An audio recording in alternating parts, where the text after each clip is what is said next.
so I can tell both of you a horror story. I know it's after Halloween, but I think you two both and many of our audience members can relate to this.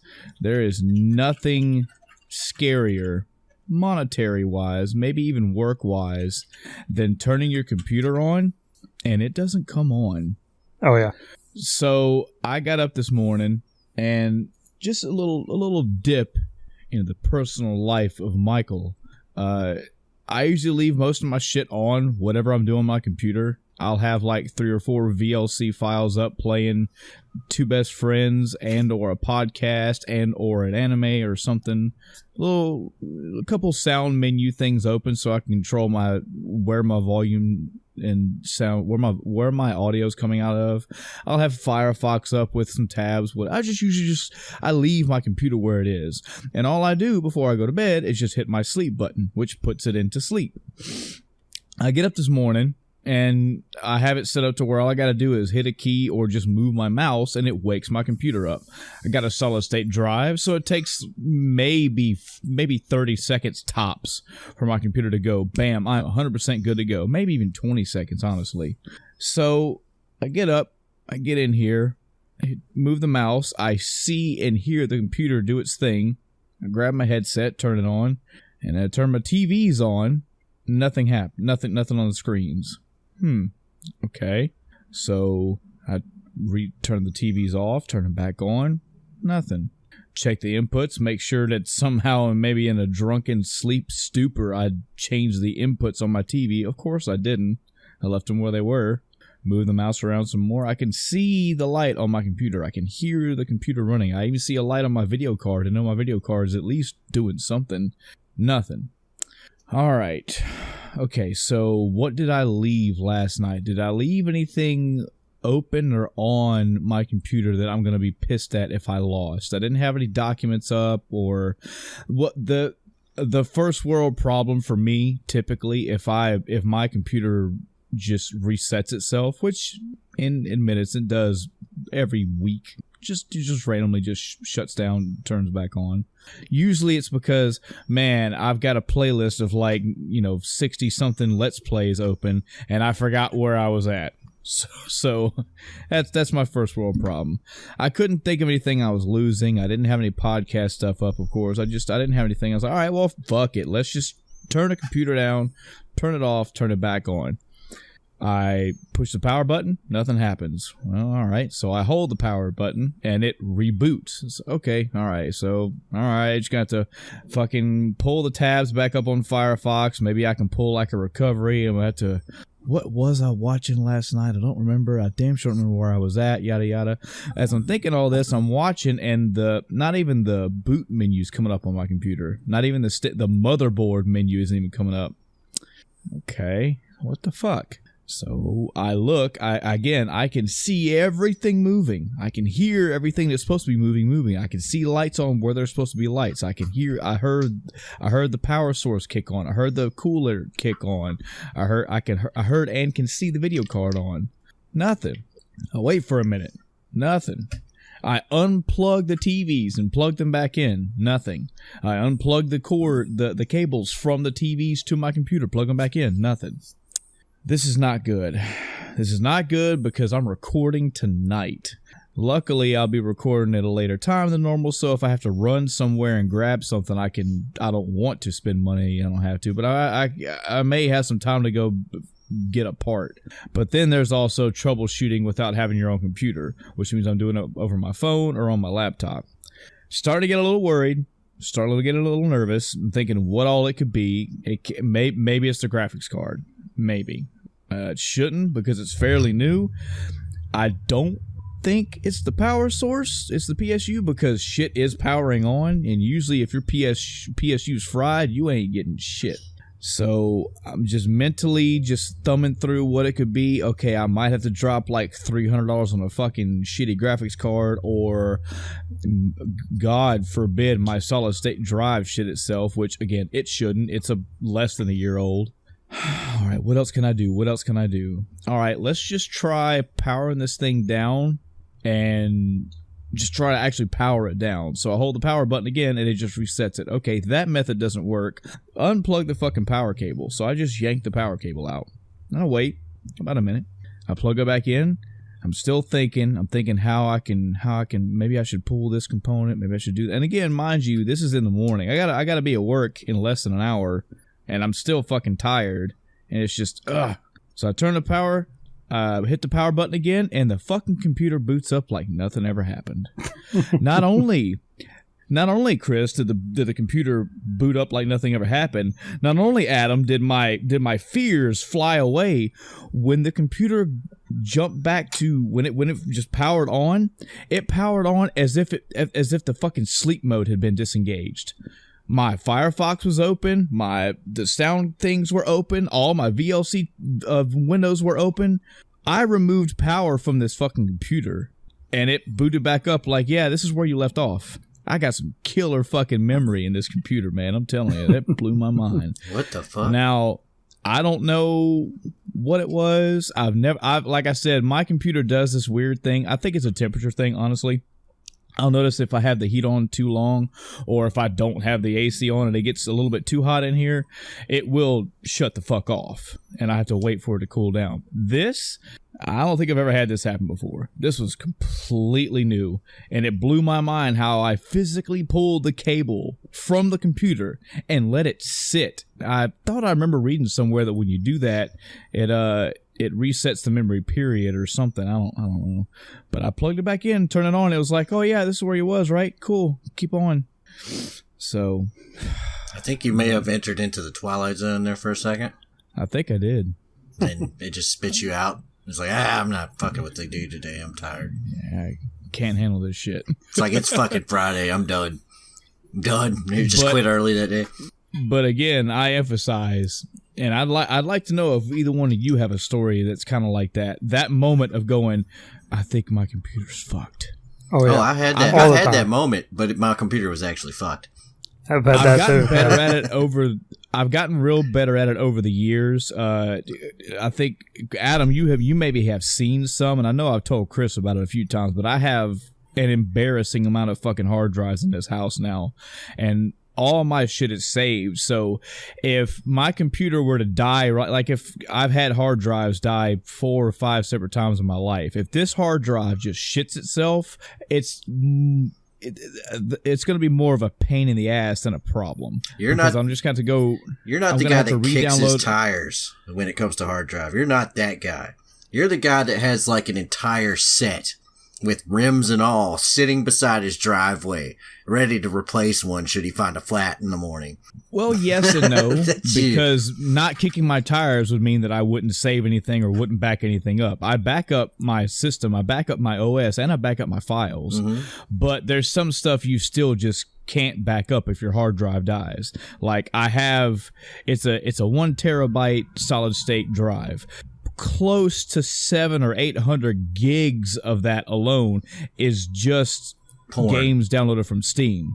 So if this hard drive dies, it's more of the pain in the ass that I have to go back through Steam's interface and Steam's fucking 2 kilobyte an hour download limit and re-download and reinstall every single game, on top of reinstalling all the programs that I use, on top of resetting all the Windows settings the way I want it, and configuring Firefox the way I want it, and configuring VLC the way I want it. And it's more of a pain in the ass. Back in the day, before I really got hardcore about saving shit, if I lost a hard drive, and I have, it was gone. I have lost a 2 terabyte drive before. No, sorry, a 500 gigabyte was one of the first ones that ever died on me, and I lost pictures of my grandmother I can never get back. Like I lost family shit that I could never access again. I could have in retrospect, because we all know that clean rooms exist, and if you don't know what that is, depending on the type of hard drive you have, you can send your hard drive off to a company and they say, hey, you give us like $500 and we will put a technician or two on this and copy the most important data for you. I didn't know about that back in the I didn't know about that back in the day when this happened, and it just dump the drive. It's just, it is what it is. Today, nah. If my drive dies, I've got a backup sitting right next to it. Nah, bitch, you ain't done. You go over to his house, you open up the fridge, and half of it's fucking hard drives. You go over to the toaster, there's hard drives in the toaster. I have backups of my backups now. Like it's gotten to that level. Like I don't want this shit to be lost again. So, what about you two? Chris, tell me a story of a time where you like shit yourself because your shit was gone. So, I was actually going to bring this up last week and I forgot about it. But I love this gen of consoles. Yeah. So, I was having some lights flickering the other day. And I'm sure you both know how well that goes with electronics. And I have stuff on surge protectors, but still, stuff happens regardless. I go to load up my Xbox One, and I'm like, all right, it's not turning on. Okay. I've been through this before, so this particular time it didn't, really get to me, but I was like, all right, I'll go unplug the power cord. Wait a second. Plug it back in. Hey, it booted right up. Same thing happened to my PS4 last week. Wouldn't boot up. Okay, let me unplug the power cord. Plug it back in. No problem. It's really the computer that is the final one that has me worried every time it happens. We'll have the power flickering on and off, like repeatedly. So I'll have to keep the computer shut down because I have them set to auto power back on if the power cuts off and then back on. Because usually it's down for a while. And when it comes back on, it's fine. But I'll have to manually shut them down. They make those battery bank surge protectors. Yeah. 15 to 30 minutes of power in case you have an interruption. Yeah, I was actually I actually was looking at the prices for some actual UPSs. Mm-hmm. For my computer, at least my main computer. I was thinking about getting smaller ones for some of the other hardware, just enough to kind of prevent that from happening. Not really worry about being able to save stuff before it dies, but just having enough time to shut it down. Computer. Yeah. Because that's what happened to me. Nah, good segue. See, where I live, there's, storms all the time. It gets summertime, guess what, electrical storms every other day. Usually in the afternoon. And, so I had a night where, I didn't end up getting on the computer much and I was just kind of chilling out. We had a blackout. It lasted for 30 seconds. It's like, oh man, the power's out. Oh, let me go find a flashlight. And before I could take 10 steps, the damn power's back on. Okay, cool. So, it's whatever. I didn't feel like playing my PC right then. Didn't think nothing of it. Come back from work the next day. Fire up my PC. You know what I get? I get this weird sound. And then, slowly, my computer, as it goes through the BIOS, it's green, green, green, green, red. Little did I know, I had my 2 hard drives that I had. They were RAID. So that saves half the data on one hard drive and half the data on the other. Mm-hmm. And it's not like, okay, well, one file goes left, one file goes right, one file goes left, one file goes... No. It's half this file goes left, half the other file goes right. Half the file goes left, half the file goes right. So even though you lost, when you lose, you still lose it all. One hard drive failed. All that shit was gone. That was the beginning of my problem. Oh, no. You see, I've diagnosed this problem, and I went, fuck. So, went to the store... Got me some new hard drives. Sighed heavily at the loss of all my data. Mm-hmm. Put it back in. Computer worked for 3 days. Oh, man. That's bad. See, that already makes it bad because you're like, oh, all right, well, that was a shitty situation. But it's over. I'm back to normal again. Whew, let's hope that doesn't happen for another 3 years. And then 3 days later, So my hope is gone again. Okay. The computer starts not booting up at all. Not even the BIOS. I'm like, this is kind of fucky. The hell? Click, click, click, click. Check the power cord. Check the power plug. Check all that. Every single wire. Nope. Good. Maybe the power supply died. New power supply. Wait 3 days. Put the power supply in. Doesn't do anything. Huh. Well, shit. Do the test incorrectly on the power supply. Figure the power supply's bad. Send the power supply back. Wait 3 days. Get a new power supply. Try that one. Doesn't work either. Reread the instructions on how to test power supply. Figure out that the power supply is just fine. This is killing me. Look over to the motherboard. Stare. Shake my head. Nah, it couldn't be. Nah, it couldn't be. Remove individual components. Install them on a different motherboard. Kind of works. Not really. Graphics card is dead. What the fuck? Motherboard is also dead. Buy an entire new computer part by part. Yep. Yeah. Just say, I didn't even trust the RAM. Man. I threw the fucking RAM out. Bought new RAM. Yeah. I was like, you know what? Like, you know what? If the RAM is shorted, fuck it. I'm not even risking it. So there's no piece of this computer that is part of that. But let me tell you, made a mistake cleaning. Not but 6 months ago. Blew out the video card that I bought that day. Holy shit. Yep. How did you do that? I'm thinking that I got fucky with the compressed air. I was really trying to be careful with it because I always start from the top down. And I'm thinking that something must have happened because a couple days after I cleaned it, one of the fans on the GPU stopped working. And when that stopped, it wasn't but just a couple days later and the entire graphics card died. Now I'm on a backup. Got that nice 1050 Ti. Oh yeah, that Ti is the only thing that makes it like not completely shit. But it's completely shit. I've had a couple embarrassing times where I have a really awesome friend.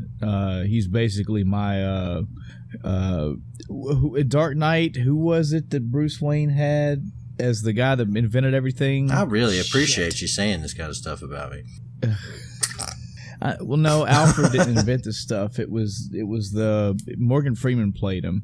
Anyway, he's that guy for me. And he's always done, at least for the past 10, 15 years, he's either built my computers or he's suggested things to improve it. Like, I was thinking about dropping money this last time and just getting a whole new computer. He's like, no, man, put a solid-state drive in there, get a better graphics card. That's all you need. And I'll be fucking, damn, it's all I needed. But it's also been thanks to the awesome power of Google and YouTube. Probably a good 95% of anything that ever does go wrong with my computer, I fix on my own. I've done all kind of crazy shit that I never would have thought to do back in the day, like, you know, fucking with my registry or doing shit from the boot menu, just all kind of weird stuff. But if it ever gets to a point where there's multiple colors and lots of numbers and shit that I just don't know and I'm scared to fuck with it, I call him up and go, hey man, can I bring my computer to your house and look at it? He's like, yeah, man, fucking bring it on by. I got you covered. And there's been at least 2 occasions where I've done that. And when I got my computer back, it's like, man, I've got to know because I searched everywhere and I couldn't figure it out. He goes, you're not going to believe it, but your computer was just dirty. I was like, oh, God, it's so fucking embarrassing, man. He's like, yeah, all I did was clean it out, man. That's all I did. This was stopping, which caused this to stop, which was causing this to not work, and all I did was knock the dirt loose. And it's like, oh. He's like, but it's okay because me and my dad own a business and we do this shit for a living. And if you think your computer's bad, buddy, you know those pictures you see online of like people bringing their computers in and it's like somebody dumped the dirt in the computer? We get shit like that. And they're like, yeah, it's not working. It's just like, no shit. Sprays it out with a pressure washer. Oh, God. Yeah, this is I called that same guy after you recommended him up. That's in that last situation. About a quarter of the way into it, me and him started fucking going over through it. And that's how we did the troubleshooting and diagnosis. Is it was like, you know, one thing was wrong. He's actually the one that showed me that the actual power supply, I was testing it incorrectly because I'm a fucking moron. I was like, well, you know what? Audience, you can go ahead and clip that and save that. Oh, fuck you. Hello, everyone, and welcome to the end of time. I'm Michael. I'm Chris. And I'm Adam. And we're going to start this episode off right. We're going to get into a well, actually. Now, Adam discovered this along with me. And this is a long time overdue. This is a long time coming. This is going to be episode 178, 9. I honestly forget. This will be an actual episode. But back in episode 1. That's right, folks. Back in episode 1, and for the keen listeners out there, that was kind of technically the second episode, but we don't talk about episode 0. We don't talk about episode 0 around here. If you did, you'd have to do it like R2-D2. Somebody's a little banned. If you were to repeat the stuff that came out of it. You know, as much shit as I give you on episode 0, I do have to admit when I listen to it, there are large chunks where it's like, yeah, and then you know, we were playing it's like, it was like, oh god. Yeah.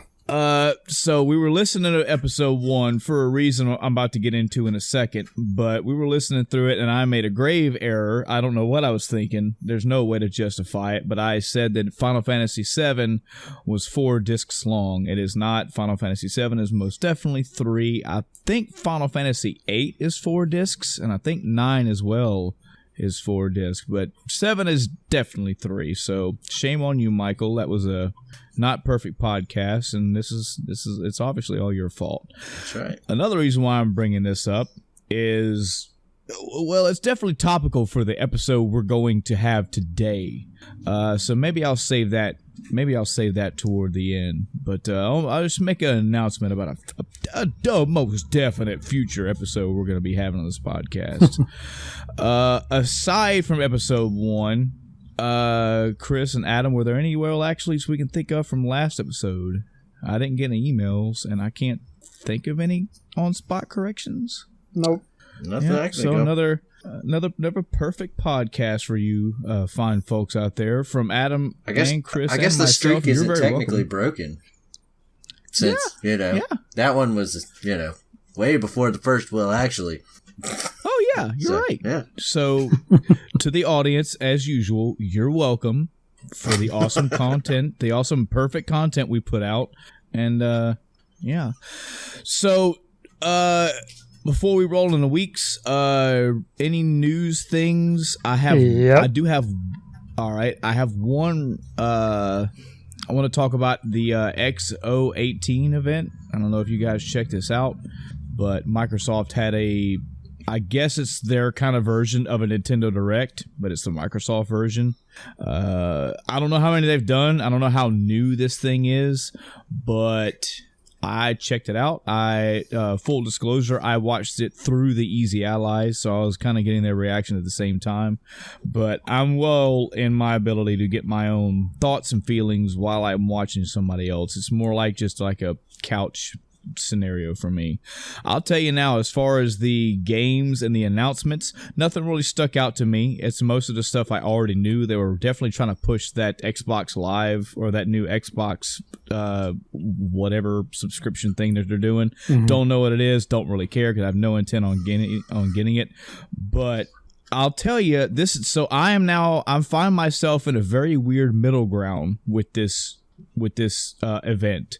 I thought the event itself was done very good. Chris, remember how when we watched E3 this year, we felt that the Xbox presentation was very good compared to Sony's. Oh, yeah. Well, I got that same vibe off of this show. I just felt like the humor landed for me when they wanted it to. The hey, we get it. The hey, we're in the know. Points kind of stuck pretty good. So I was feeling pretty good about the show. Meh about the games and the announcements. Mm-hmm. I think the only announcement that really blew me away, and this was probably known way before this event, I can't believe I didn't notice it, but there is going to be a special weapon in Devil May Cry 5. He's going to have the Mega Buster as a special weapon. It might be like a DLC weapon, and it's gimmicky, yeah, but it's fucking cool. The new game, the new Devil May Cry with a new sleeker style Dante and Nero, he's gonna have a Mega Buster as a weapon. When he dodges, when he evades, he does the Mega Man slide to evade. Come a little shit like that. Come on, I'm all over that. So I was cheering. I'm sure that shit was announced 2 weeks prior on Kotaku, but I thought that was cool. Yeah, I like to see those little nods they throw in there. They had the Mega Buster in Dead Rising too, didn't they? Sure did. You know they did. So, you were telling me how you got it, and yeah. So I mean, I love when they kick back like that and make self references. Yes, especially when it's not fucking hokey. You know, they did a Street Fighter reference in Mega Man. So sure did. Hadouken.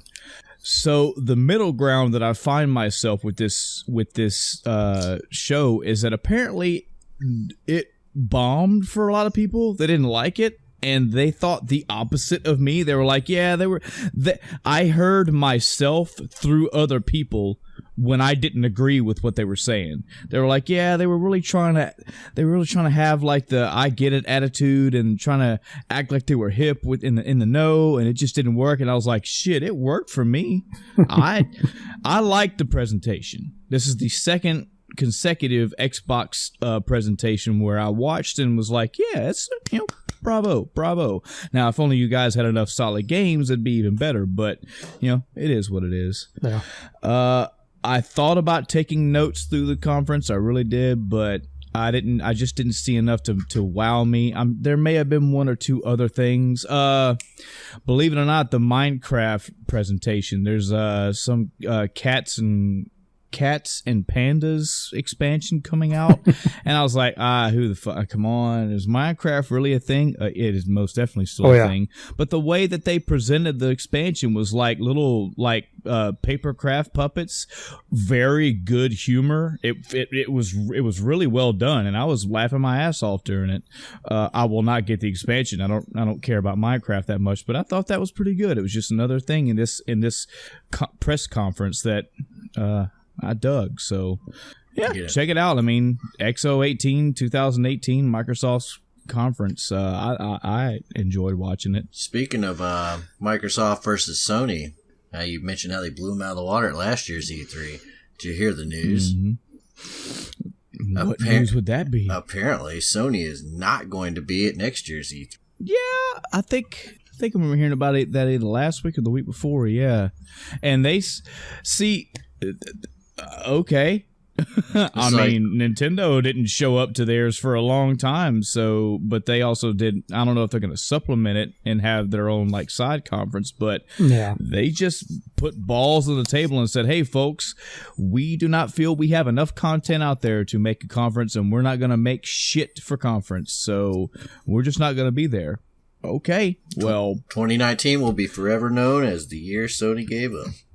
I would be pissed off if I didn't already have Bloodborne and didn't already have God of War and didn't already have Spider-Man and didn't already have this. They're just tapped out. I mean, if they're working on other games and they don't have enough to show right now, cool. Keep working on it. Don't give me bullshit. Yeah. What do you think, Chris? Yeah, they're like, we're not going to have a conference because we don't want to talk about Final Fantasy VII Remake. We'll be back then. Yeah. Damn. Kingdom Hearts 3 is out. We got nothing else to talk about until then, so we're just not going to deal with it. We're betting everything on Square. Just please save us. Yep.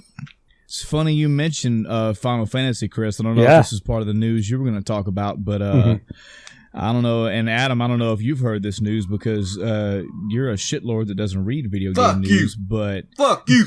But fuck you. So, Chris, remind me, because I don't have a memory, even if you told me yesterday, did you play Final Fantasy 15? 15, yeah. Did you play it all the way through? Nope. Okay. I know Adam didn't because he's always a shitlord, and I didn't play it because I don't care to play it. But the news is there's supposed to be more Final Fantasy 15 DLC coming out. If I'm understanding it correctly, I may have a character off here and there, but there are 4 main characters in Final Fantasy 14, 4 main bros, 4 main dudes, and there was supposed to be a separate DLC to expand on every dude. Every guy was supposed to get his own little side content. content. There have been 2 that are released, and as of I think about a week ago, less than a week ago, the rest of the DLC is not coming because the guy that was behind Final Fantasy 15 blew his middle fingers and said, "I'm gone. I'm done." Well, actually, I did say that like an episode or 2 ago. So a lot of I wouldn't even say there's a lot of controversy around it. It's more like the world is taking it as a it sucks, man. Yeah. I don't feel that this doesn't have the weight of, by the way, Final Fantasy VII Remake, folks. Yeah, we're about 3/4 through and we're not making it. It don't have that level. No, the guy who's working on Kingdom Hearts 3 right now is actually the one that's going to be doing Final Fantasy VII Remake, and that I guess he said whenever he gets asked about it, he says, "I'm finishing Kingdom Hearts 3. Shut the fuck up. Leave me alone." And the weird way they announced that though, they did like a live stream. Yeah, and they did like a live stream, and he's like, "Oh yeah, by the way, I'm fucking quitting, and I'm quitting, and all that DLC's canceled, and we're not putting this out in a press release. I just wanted to do a live stream so I could see your reaction, scrolling down the fucking thing. Fuck you." No, he didn't do that. And it's so sad to hear it, honestly. It really is. Regardless of what I feel about 15, my feelings aside, I look at 15 where it came from, it being, what was the original title, like 13 verses yeah, and so he came into that project and just swooped it up and said, "I'm gonna fix this. It may not be perfect, but I'm gonna fucking make something out of this." The same fucking way Yoshi P did with Final Fantasy 14, just swooped in and said, "Guys, give it to me, give the reins to me, I'll fix it for you." The difference is Yoshi P's still here. Matter of fact, 14 has another expansion recently released, and it's still trucking. So whatever the fuck, via sales or popular opinion or him being burnt out or maybe the way he was treated in the company, we don't really know. But he said, "Yeah, I'm bowing. Peace out, y'all." So now the big table question is, when's Final Fantasy 16 coming? Who's going to be directing Final Fantasy 15? Who's going to be the guy behind it? Well, Final Fantasy 16 is probably going to be Final Fantasy 7 Remake. I don't know, man. I get that feeling. I get the feeling they're pouring it. They did say that they were going to concentrate on putting out AAA titles. And if you look at it, the next thing up is Kingdom Hearts 3, which is ridiculously highly anticipated.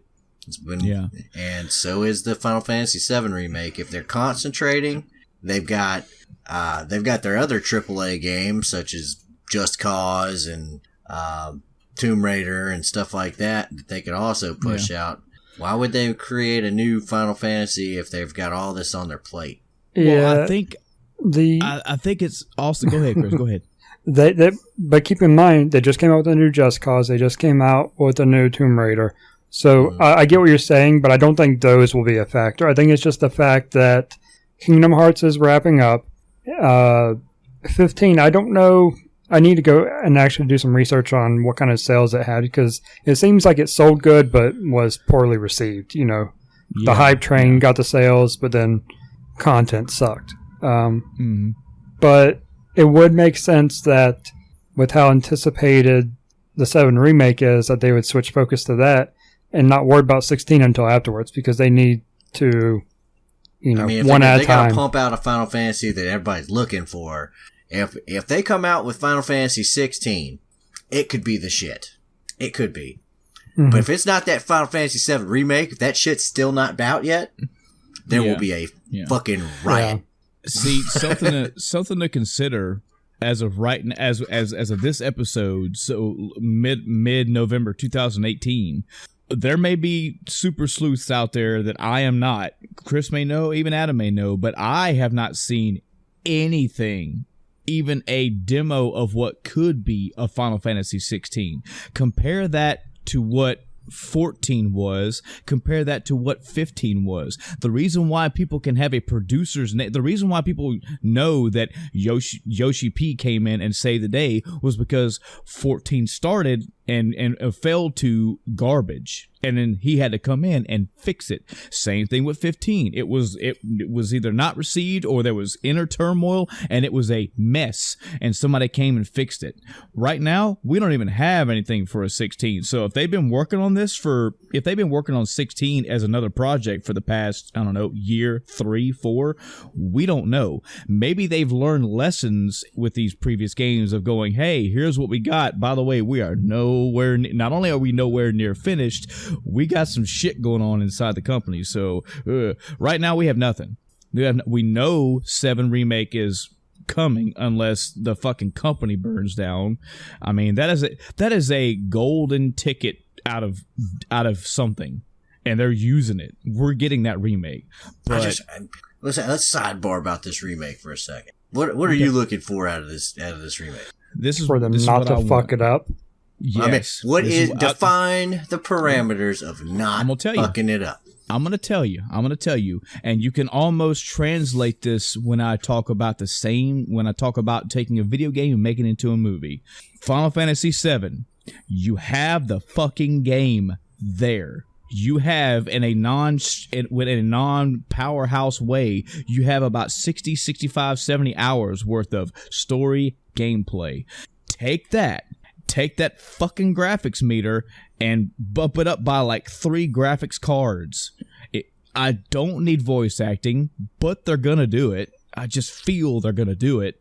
The cutscenes are already there. Just redirect them and produce them better, but keep the fucking game there. If anything, take the script and maybe clean the translation up a bit, clean the story up a bit. What I don't want is to go in and completely rewrite it. You know, I want Sephiroth to still go down to the basement. I want that scene, Adam, where he's in the basement, but I want his detail. I want to see the hair strands and see the detail of his cloak and his sword hanging to the side. But I want to see the anguish and what the fuck look on his face as he's holding books in his hand, flipping through pages going, holy shit. I want to see that. I don't want that to be told another way. However, they would fuck it up. I don't want that. I want them to take the game and just remaster it, but not overhaul it. So you don't want a remake. You want a remaster. Because a remake is going to be, okay, you see the same scene, but you see it from a different angle. And see, now that's something else too. I'm only saying that from the story and the cinematics. The battle system is going to be different. We already know that. And I'm fine with the battle system being different with some caveats. It's cool to have the new battle system the way that sort of looks the way 15 does. But you better fucking have the materia system in there. Oh, yeah. And it better not be hokey either. Like, not a weapon that has a globe on it and the globe is static and it has... No. Keep that. Nobody wants to play Dance Dance Revolution in Final Fantasy VII. Nobody wants to... nobody wants... you to take your dog shit other battle system from your less fucking popular game and shove that into the better game. I'll tell you a question. I'll pose a question to you two, since you put me on the spot. Well, you put both of us on the spot, really. But somebody asked me a question last year. I forget who it was.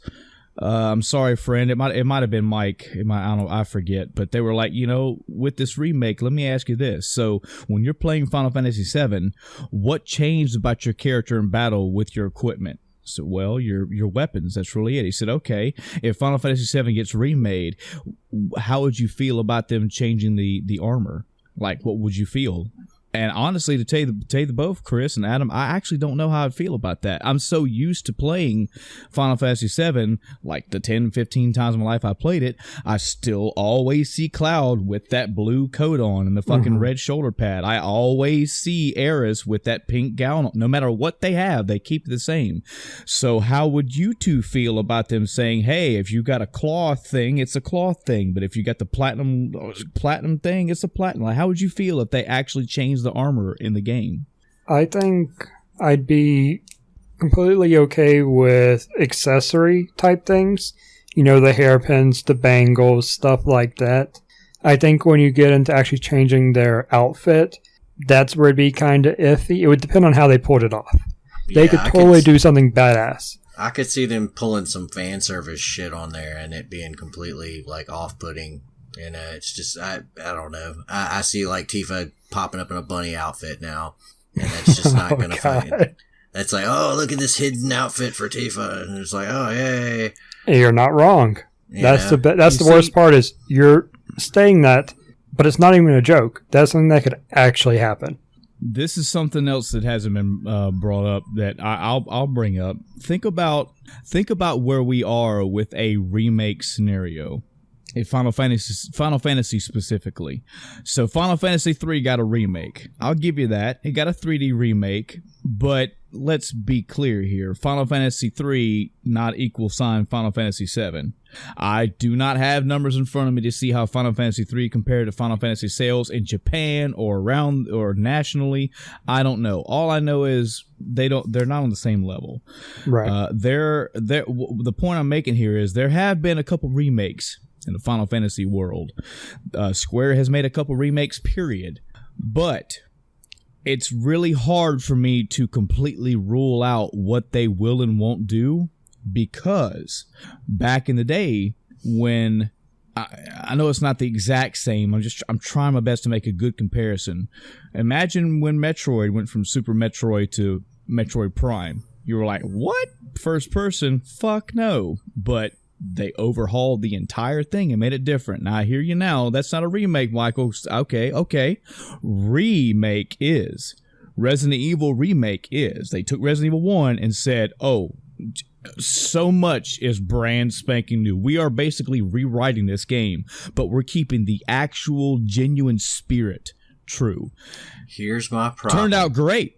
So, well, I know that's what I'm saying. The problem is, this is Final Fantasy fucking 7. No. This is not a half-baked throwaway RPG. This is a worldwide icon. So if you come in and just take all the ingredients that made this good, the materia and the weapons and the story of Sephiroth and the Cosmo Canyon and the gold saucer, and you take all that shit and shake it up and then just throw it and get something new, you are playing with fucking dynamite, Square. I really, really hope you're not doing that.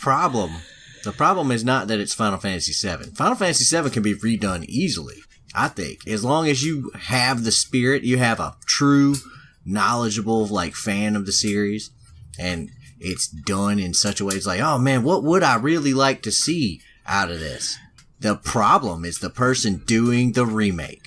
Adam, I'll agree that it's not the problem, but you can't say it's not a problem. No, I'm if saying Final Fantasy VII got remade and it's now a fucking sports simulator, buddy, that's a problem. Well, so that, as long as that, my remake had some asterisks on there that as long as it stayed faithful to the source material. Here's my problem with Square: they have a track record of remaking games badly. Yeah. Do they? Chrono Trigger. Yeah, Final Fantasy Tactics. Chrono Trigger, the whatever that one was, that was more like a re-release that got shit added to it. Correct. I'm talking about them going from one generation to 3 generations down the road. When they bumped up, they did remake Final Fantasy Tactics. They completely overhauled it. It had cutscenes now. It had changed mechanics. It had add, new tie-ins to new games and stuff like that. I just, everything they did, like, the entire feeling of a character was changed. Not once, but twice. Multiple times they've gone, okay, let's just put a little spin on this. And now that spin just completely, it's like when George Lucas went back and changed the Greedo scene. It went from hand shot first to now he's defensively reacting and his head moves really weird and he dodges his first shot. Yeah, no. That completely ruins your outlook on the character from there on out, and it looks kind of hacked in when done wrong. I look at it, and that's my biggest fear is they won't take, and that comes directly from the idea that they don't take the source material as sacred. Yeah, well, I feel that too, and I think everyone has been in a perpetual breath hold since the remake was announced. But I think a little bit of that kind of went away when we saw that first trailer. You know, when we heard that remastered music and we saw Cloud with the proper design, his sword wasn't fucking stupid crazy. He didn't have a new outfit on. His hair wasn't different. I mean, you saw what you needed to see. Now, that was what, Chris, like a 2-minute, 3-minute trailer compared to a 70+ hour RPG. I get it. There's still plenty of opportunity for them to fuck up. The question then on the table is, do we have enough faith in Squaresoft today, speaking of Final Fantasy, that they can take this behemoth worldwide phenomenon and not fuck it up? I don't know. See, go ahead. I never really had any concern graphically how it looked. That's never been a problem to me because I know they can put out some great looking stuff. I'm concerned with mechanics changes. I don't want a battle system like 15. That already annoys me. If it's going to be like 15, because I don't like 15's battle system. It's one of the reasons I didn't finish playing it. But yeah, if they touch materia, if they change that system... Material is kind of integral to the story too. Yeah, it's going to be very, very. I don't know of any change they can make to material system that I'd be okay with. I mean, I'm sure they could come up with something, but I can't think of anything. And even if it's not the material system, you know, if we get Tifa in the party and she doesn't have the fucking roulette system for the limit break, if the limit breaks, they better be there. Yeah. And if she doesn't have that, that's a problem. If Reeve doesn't have the fucking slot machine, it's just there are things about that I can grant you could take the way it's done and do it different, but you still need to have them there as part of the keeping the core. But we're not on a fucking panel though. There's not a 5 billion person table where Square is going, hey, you guys need to let us know what you're okay with. Just like any other game that comes out in this nature, they're doing this on their own. And we have to have faith in them that they're going to keep the spirit of this game true. As long as they can keep it 85% true to the source, then it should be okay. As long as they don't corrupt it by changing the ending. Aeris gets revived. Yeah. It's like, what? You know, we should take bets amongst ourselves. I don't know if we have time to do it today, but I'd love to take bets on, you know, how much longer do you think those key scenes are going to be? You know, how much longer is the scene where Aeris dies going to be? Now, now all of a sudden it's a quick time event. Oh! You could parry Sephiroth all the way down. That's like the difference. That's how you keep her alive. Press X to save Aeris. Are you Adam. You can press X to save her or press Y to pay respects. Why do we let him on here? Oh, God. Somebody right now is listening to this in Squaresoft and they have spit their coffee everywhere and they're frantically unlocking their phone to dial their executive and go, quick time events. Oh, God. Adam. Oh, man. Please tell us about your week before you destroy more dreams and hopes. Please. Oh, man. I had a couple of things that I did. One is got a little bit farther on all those animes I've been telling you about. A little bit farther. This I picked up an entirely new one. This was 7 Deadly Sins. I read the manga a little bit. Thought it was okay. Picked up the anime, and I just, oh man, it was a lot better than I thought it would be. I saw the only reason I picked up the anime was because I saw on Netflix they had a new season out.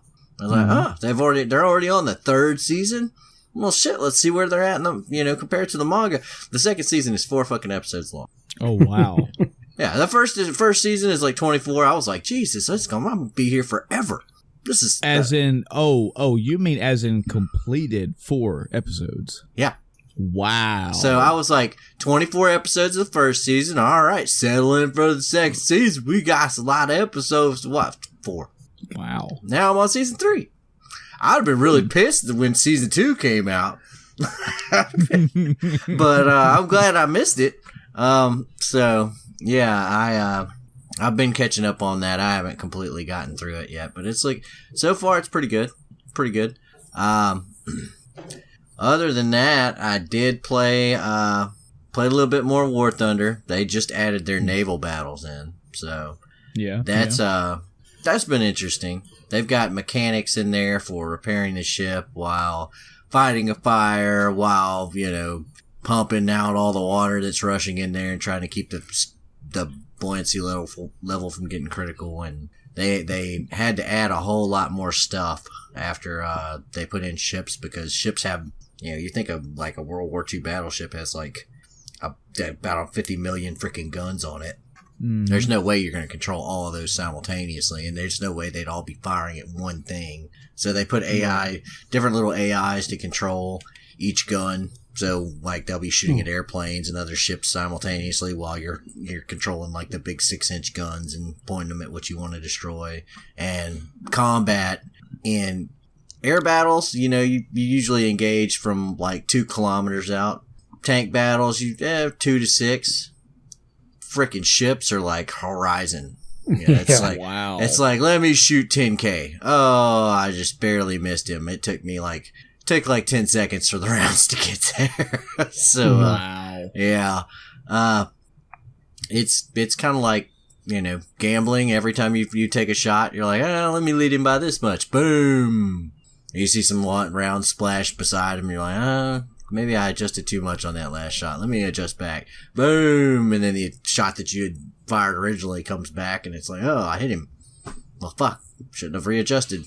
Yeah. So every 3 shots, you get to see where, that first shot that you took landed. But it's a lot of fun.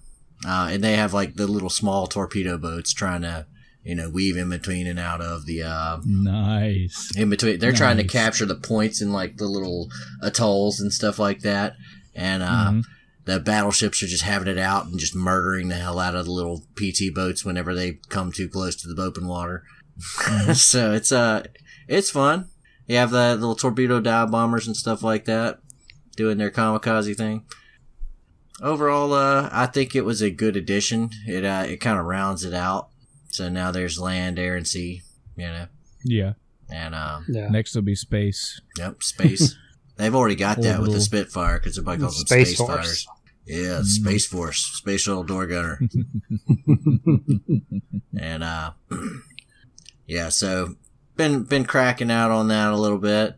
I tried to get back into Pathfinder Kingmaker, and as soon as I went to click it, I noticed it was updating, and then I went and looked at the updates. And let me just go ahead and pull this up for you. Oh boy. Just so you can get an idea of how many freaking update notes this last patch had and why people are upset. But they had things in there that were just, it was like, how did this game release in this state? Oh, man. It was bad. There were things like, this spell now works. It's like, well, it didn't work before, like at all. Wow. It's like, holy shit. They're already on patch 1.1a, and this game has been out for less than a month. Man. Yeah, or about a month, maybe a month and a half. But let's see. Wait, here's one of them. Wild Hunt Scimitar didn't have a name. Resolution fixed. Ring of Circumstances was given +1 bonus to saving throws instead of its actual mechanics. Fixed. Oh, wow. Scrolling down half the page, Chaos Hammer enchantment could not work with other weapons, and its buff duration was wrong. Resolution. Now it only works with this weapon. It's just weird. So, this thing was a shit show coming out the door. I'm still like, that was my whole reason for putting off You know, after I originally started and saw what was going on, this game did not release at all whole. So once I saw the size of that patch note and I realized that they were still fixing stuff like that, you know, it wasn't like some small graphical error or some obscure thing, you know, some obscure set of events that causes some weird glitch somewhere. Mm-hmm. It was like, this fucking thing just doesn't work. Wow. It's like, this thing we put in, no, in no way does it work at all as intended.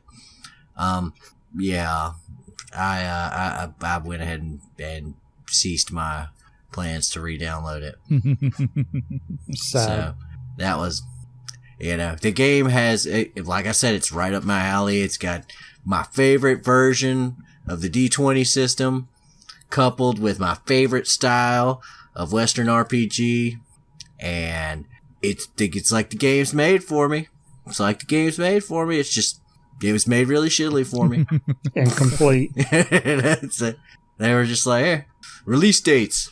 How do they work? So, yeah, that's my week. All right, Chris. All right. You got some other news articles as well, yeah? Yeah, when you said Final Fantasy, I wasn't expecting you to talk about the 15 stuff again. Today, they had their Final Fantasy, what do they call their live show they do, live event? The live letter? No, that's tomorrow. This was their, not a fan fest. I don't know. Let me consult the expert. Hey, baby, what is Final Fantasy 14's live event? Not the live letter, but the other Today's. one? It is what was the one today? Was it the Fan Fest? Yeah, Vegas. It was the Vegas Fan Fest. Okay, so it was a Fan Fest. Okay. Oh. Yeah, so that was today.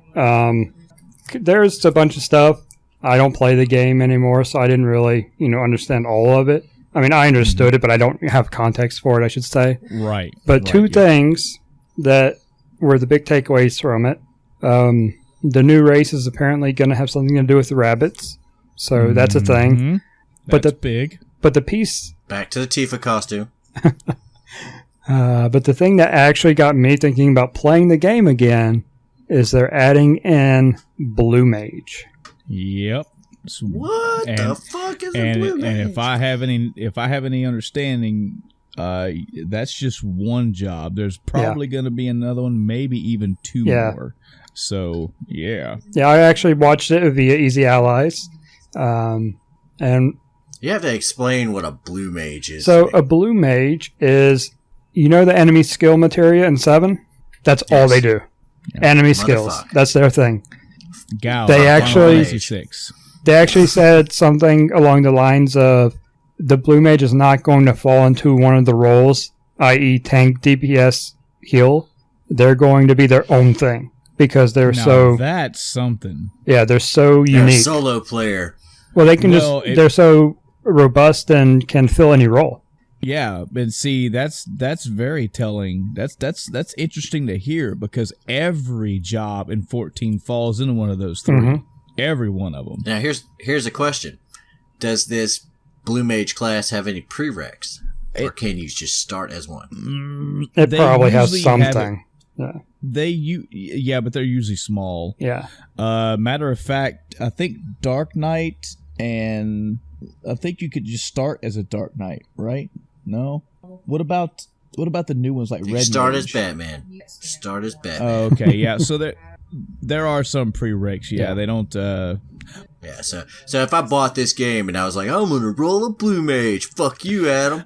Yeah, it wouldn't take very long. Game's trash. Yeah, I mean it's not. It's not that long.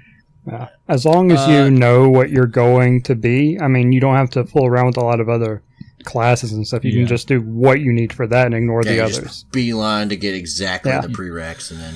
I mean, same thing for 11. With all the advanced jobs. Okay, for this advanced job, I need these 2 at level 30. All right, and then I don't have to pay attention to the other 12. Yeah. Mm-hmm. This is good stuff from 14, man. It always is. For anybody that's ever interested in either starting with an MMO or you want to try another one, even if you play World of Warcraft, this is something that's really, really good about 14, is that they release new content almost every month. They release new patches every 3 months, and like most MMOs now, they have an expansion every year. They always have live letters throughout the year, 4, if not more times, where the producers and the directors and all those people sit down live letter style or live stream style and go, hey, here's fucking slideshows, pictures, and us telling you the shit you're about to get. And we're going to hint at the new job and hint at the new race or hint at the new story arc.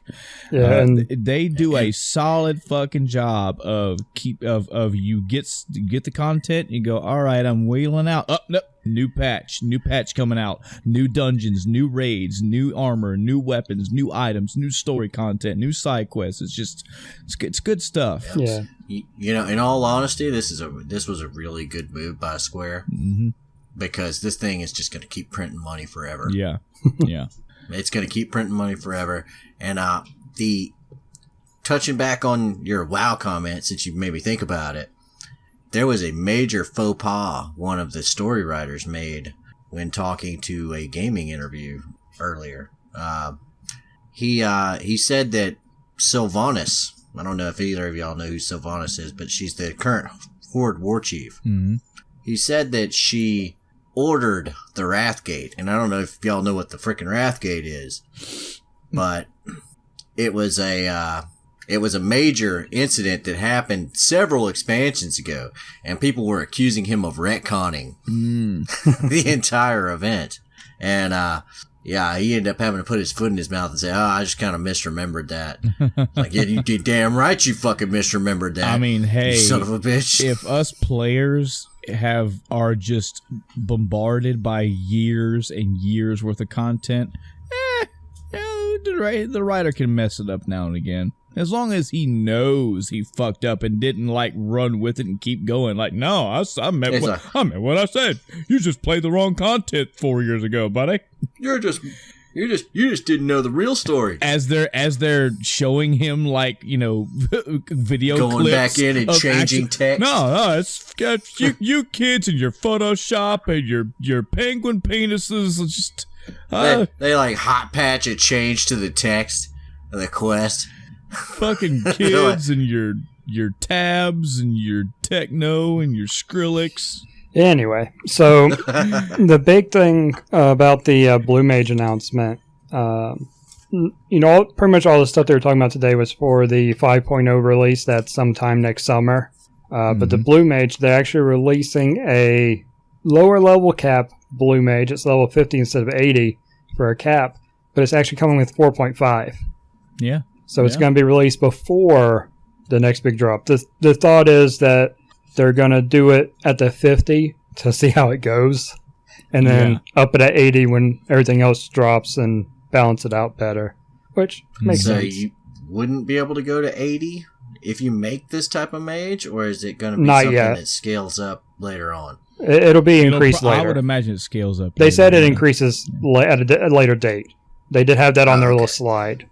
They showed. So it's not like they're not going to, but it is odd that they're releasing it at a lower level, but it makes sense with something so potentially game breaking mechanically. Yeah. I'll tell you this much too, as well for the Final Fantasy, and I'm only tooting the horn because I used to play it and I'm a fan of it. I mean, you most of these MMOs, you're gonna get what you're looking for. But if I could tout 14 for just a second, especially in the last expansion and a couple of the patches before that, their writing has they've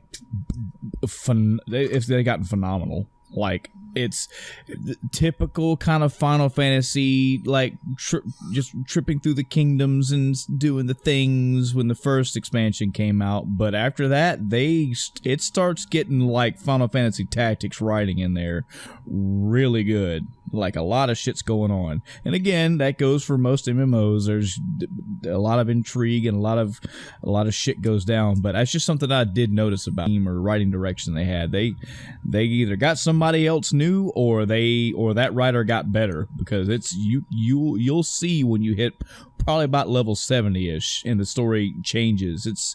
It gets good. So always good to hear more stuff coming out of 14's world. Yeah. I should probably play the game since I've been paying for it. I do that with MMOs. I'm still paying for 11 as well. I have been for years now. I'm so lazy. I don't play it anymore, and I still pay for my subscription just because my wife uses my house. I should just fucking sell the house to her and then delete my account. I could save money, but I'm just lazy. I haven't done it. That's the way. We're actually just about to quit ArcAge because of a whole bunch of stuff. The game's gone to shit.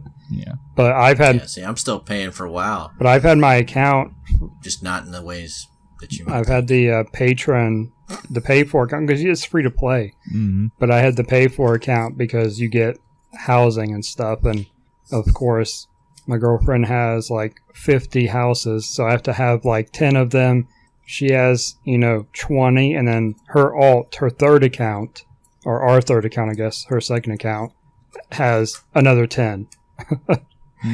Wow. So we were actually for a while paying for 3 accounts of it, and I'm not playing it at all since the economy on the game crashed essentially. The other news thing I had, we talked about this before with the Nintendo going after the ROM sites. Mm-hmm. It was Love ROMs and Love Retro. Mm-hmm. They have now settled for $12 million. Wow. And ownership of the sites has been transferred to Nintendo. Yeah. So, yeah, massive blow to the ROM industry, if you will. Yeah. A lot of other sites have shut down. I don't know any of them offhand, just that's a side effect that's happening. Yeah. They'll find a spot to pop up. Oh, yeah. I know of some people that when this was going down, they were going into panic mode. Let me go find my emulators. Let me go download libraries of games, not just a few games.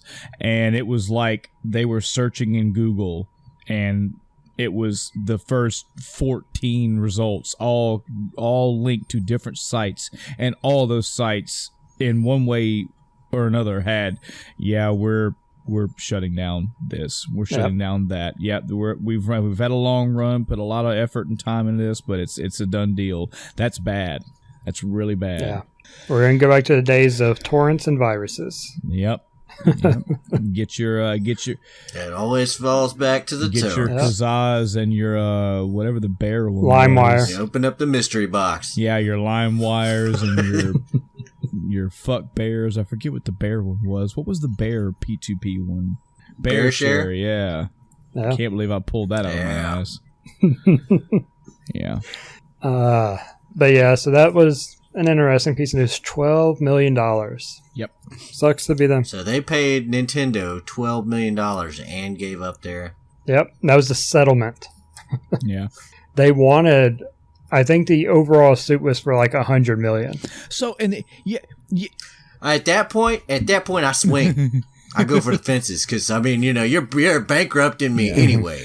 Fuck off. Let's go. So now the question is, so I feel like I know the answer to it already, but so what the fuck is Nintendo going to do with this site? Besides, just keep it shut down. Shut it down. Shut it down. Yeah, that's it. They bought it to fucking put one in the back of its head. To have a fucking picture of Mario holding up a bloody emulator icon. No, they would never do that. Come on. It'll probably redirect to Nintendo. It's one of those weird That'd be things. Hilarious. It's one of those weird things, man, where you can't...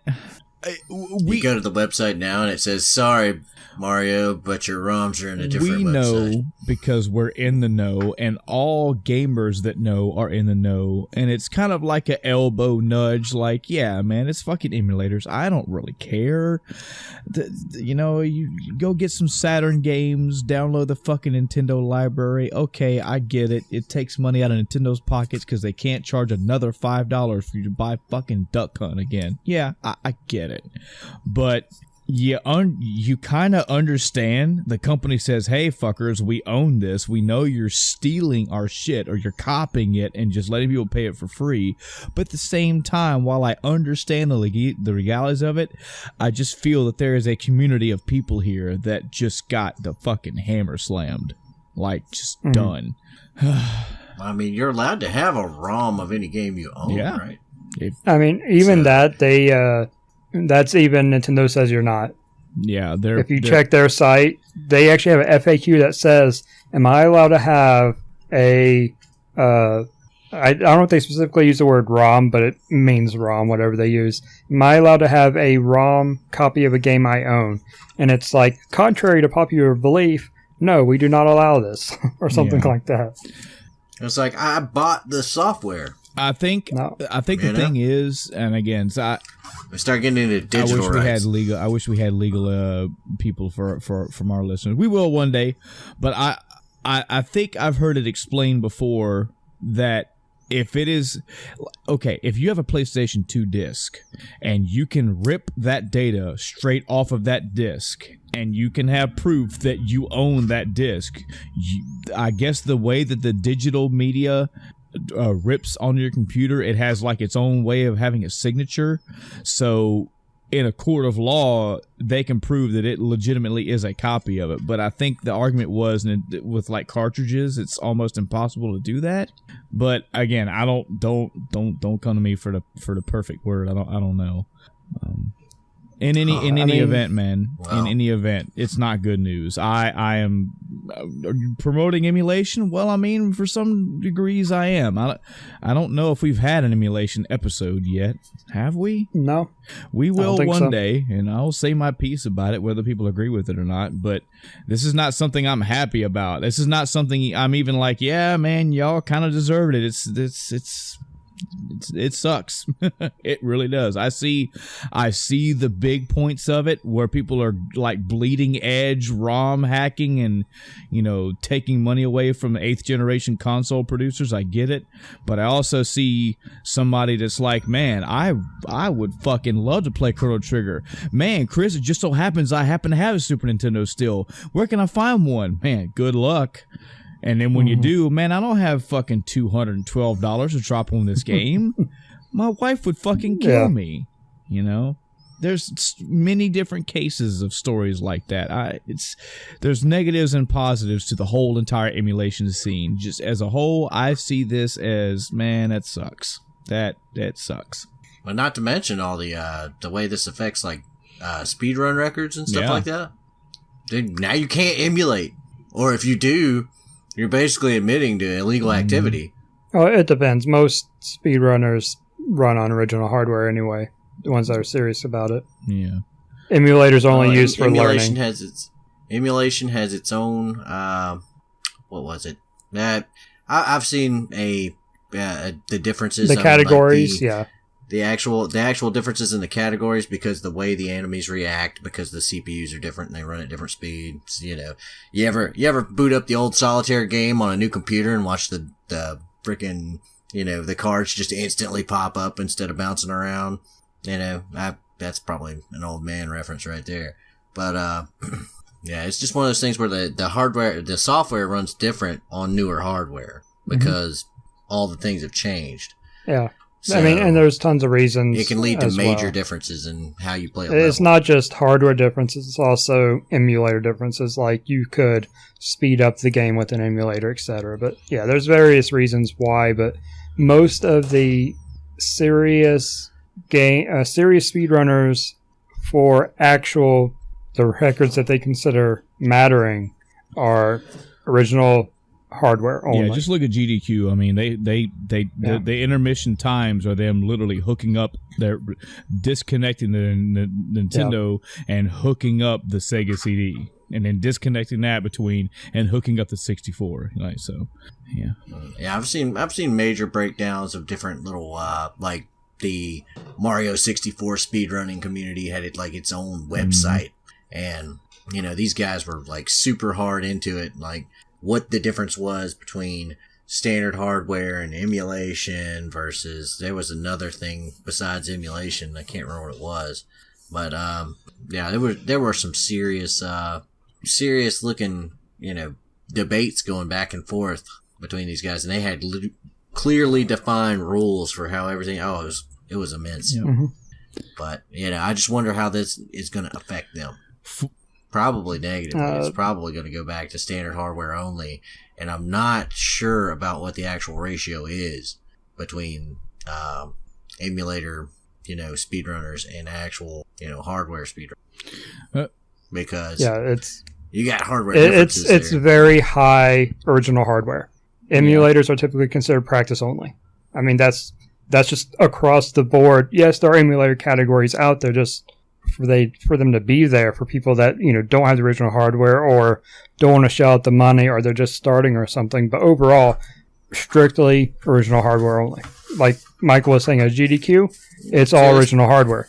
Even the ROM hacks are on cartridges for the original hardware. Yeah. I'm gonna check into that. We'll see. It's just one of those things where I saw a big enough representation of the ROMs to where I was like, oh man, there are thousands of people, competing for this stuff, and it was amazing to me. I remember being blown away at the time when I heard about it. Yeah. So still, again, sucky news.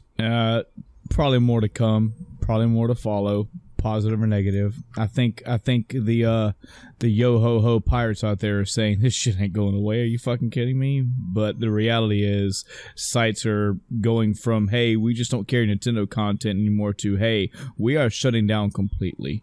Either we're told to shut down, or we're scared as shit. So we'll see what the future of emulation is in the future. All right.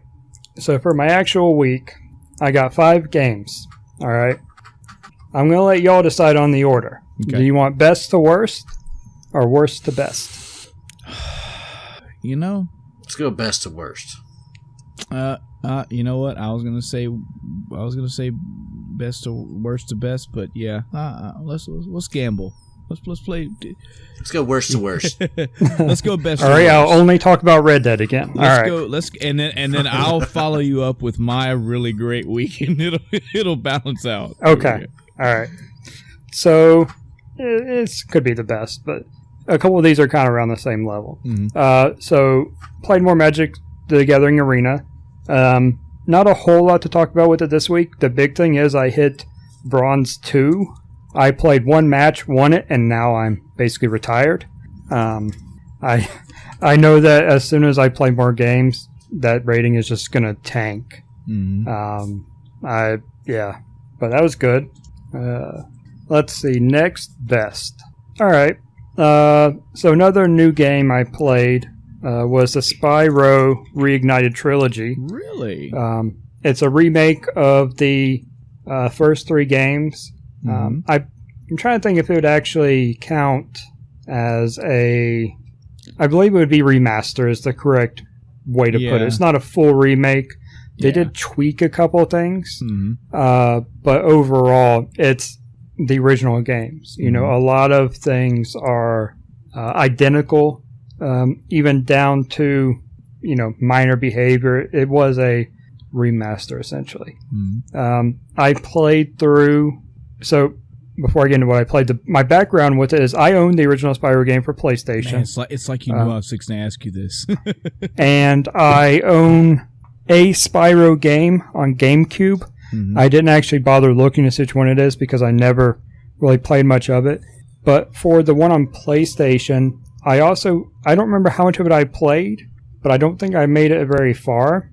It's one of those games that I might have even had a demo for at one point, so I didn't really play a lot, but I do have the full game. I just think I never got around to playing it, other than as a, let me pop this in and then, oh wait, I need to get back to Final Fantasy VII or something, So the other day, after I beat Red Dead, which I'll talk about at the other end of the spectrum, I was like, all right, got Fallout 76 coming out, got all these open world games I've been playing, I need something else. Yes. So I looked at it and I was like, all right, Spyro, nice, casual platformer. It was such a breath of fresh air after playing Red Dead for 2 weeks, I guess it was. I almost finished the first game in a... Of course I didn't write it down. Why would I write it down? That makes sense. But I think it was about 6 hours I played. Because that was... Actually, I think it came out Tuesday. Because Monday was the day I was off for veterans. But I think I got about 6 hours in. And I almost finished the first game. I have the final world plus 2 levels in the previous world. And I'll be done with it. And up to that point, I had almost 100% every level up to that point. So I wasn't just getting through them. I was... Yeah, I could have finished it, but I just wasn't. Where it's like there were jewels or something that you can get. Gems, yeah. Gems, yeah. Yep, got all the gems, got all the secret stuff. I have one level I need one achievement in that I need to go back to. All the other achievements are for levels I haven't done yet, so I'm kind of knocking them all out at once. The flight levels are still exactly like they were and are still a pain in the ass. It's one of the things I wish the game had. It's like, man, why can't I always fly? And then I fly on the flight challenge levels, and I'm like, God, I hate this.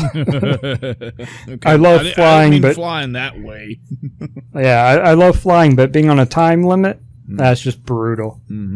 But yes, that was a lot of fun. If you played the old games and want something that's very chill, and you can just kick back and basically, screw around on, it's a really good game right now amongst all the other things that are coming out to pick up. A vibe that I got from playing the old Spyros, and I think in my experience I've only played through the first one, and I think even that was only about maybe 6-7 hours. I did not beat it. Is that I feel like Spyro fit into the category of something like maybe in Mario 64, where this is an older game with a toned down style that I could introduce like my kids to. Like I feel like I don't have kids yet, so I don't know, but I feel like, my 4, 5, 6-year-old daughter could play this, and I'll be like, all right, this is kind of, this is how platforming games are, It's not too much, it's not too, it's not too simple, but it's not too hard either. Yeah, I'm sure at least one of my kids will be playing it shortly, when she's allowed to again. Yeah. That's it for Spyro. Let's see. Next game. This is a kind of tough one. Let's go with what I was playing today. So today was a release of Pokemon Let's Go Eevee and Pikachu editions. Okay. For those that don't know, this is a remake, and it is a remake of Yellow. Now, and to further clarify, this is on the Switch. So this is the first actual RPG Pokemon on a console. They've always been on Game Boy, DS, 2DS, 3DS, etc. Yep. So this coming to the Switch is a pretty big deal. Now, it would be a bigger deal if it was a proper Pokemon title, but this is a weird hybrid between what Yellow was on the Game Boy and what Pokemon Go is on the mobile phone now. And when they started announcing this and showed trailers showing things like not fighting Pokemon, it was a very iffy thing. Because, battling Pokemon is one of the key features of the game, So I have put in, about 6 hours today into the game. I'm playing the Eevee version. Not that it matters, other than I have Eevee instead of Pikachu. Something to know about your companion is that they don't evolve. I'm pretty sure Yellow was like that with Pikachu originally, but it's just something to be aware of if you're wondering why your Pokemon isn't evolving, when you're level 50 or something. So mechanically, well, before I even get into the mechanics in the game, so I'm also going to throw out that I'm playing with the Pokeball Plus, which is a little Pokeball accessory, basically mimics one of the Joy-Cons from the Switch. You can play it co-op with 2 Pokeballs, 2 Joy-Cons, or 1 Joy-Con, 1 Pokeball. The co-op, I haven't done it personally, but what I've heard of it so far is that the co-op doesn't really do much. It seems very shallow, I guess is the best way to put it. Like when you're catching a Pokemon, they can help you catch it, but I think the trailer they showed the two people throwing or swinging the Joy-Cons at the same time, and that helped catch, I guess. That, I don't know, it seems very gimmicky and not true co-op. Yeah. So it seems like it's going to lack in that area. I'll probably try it when my daughter's not grounded, see how it goes.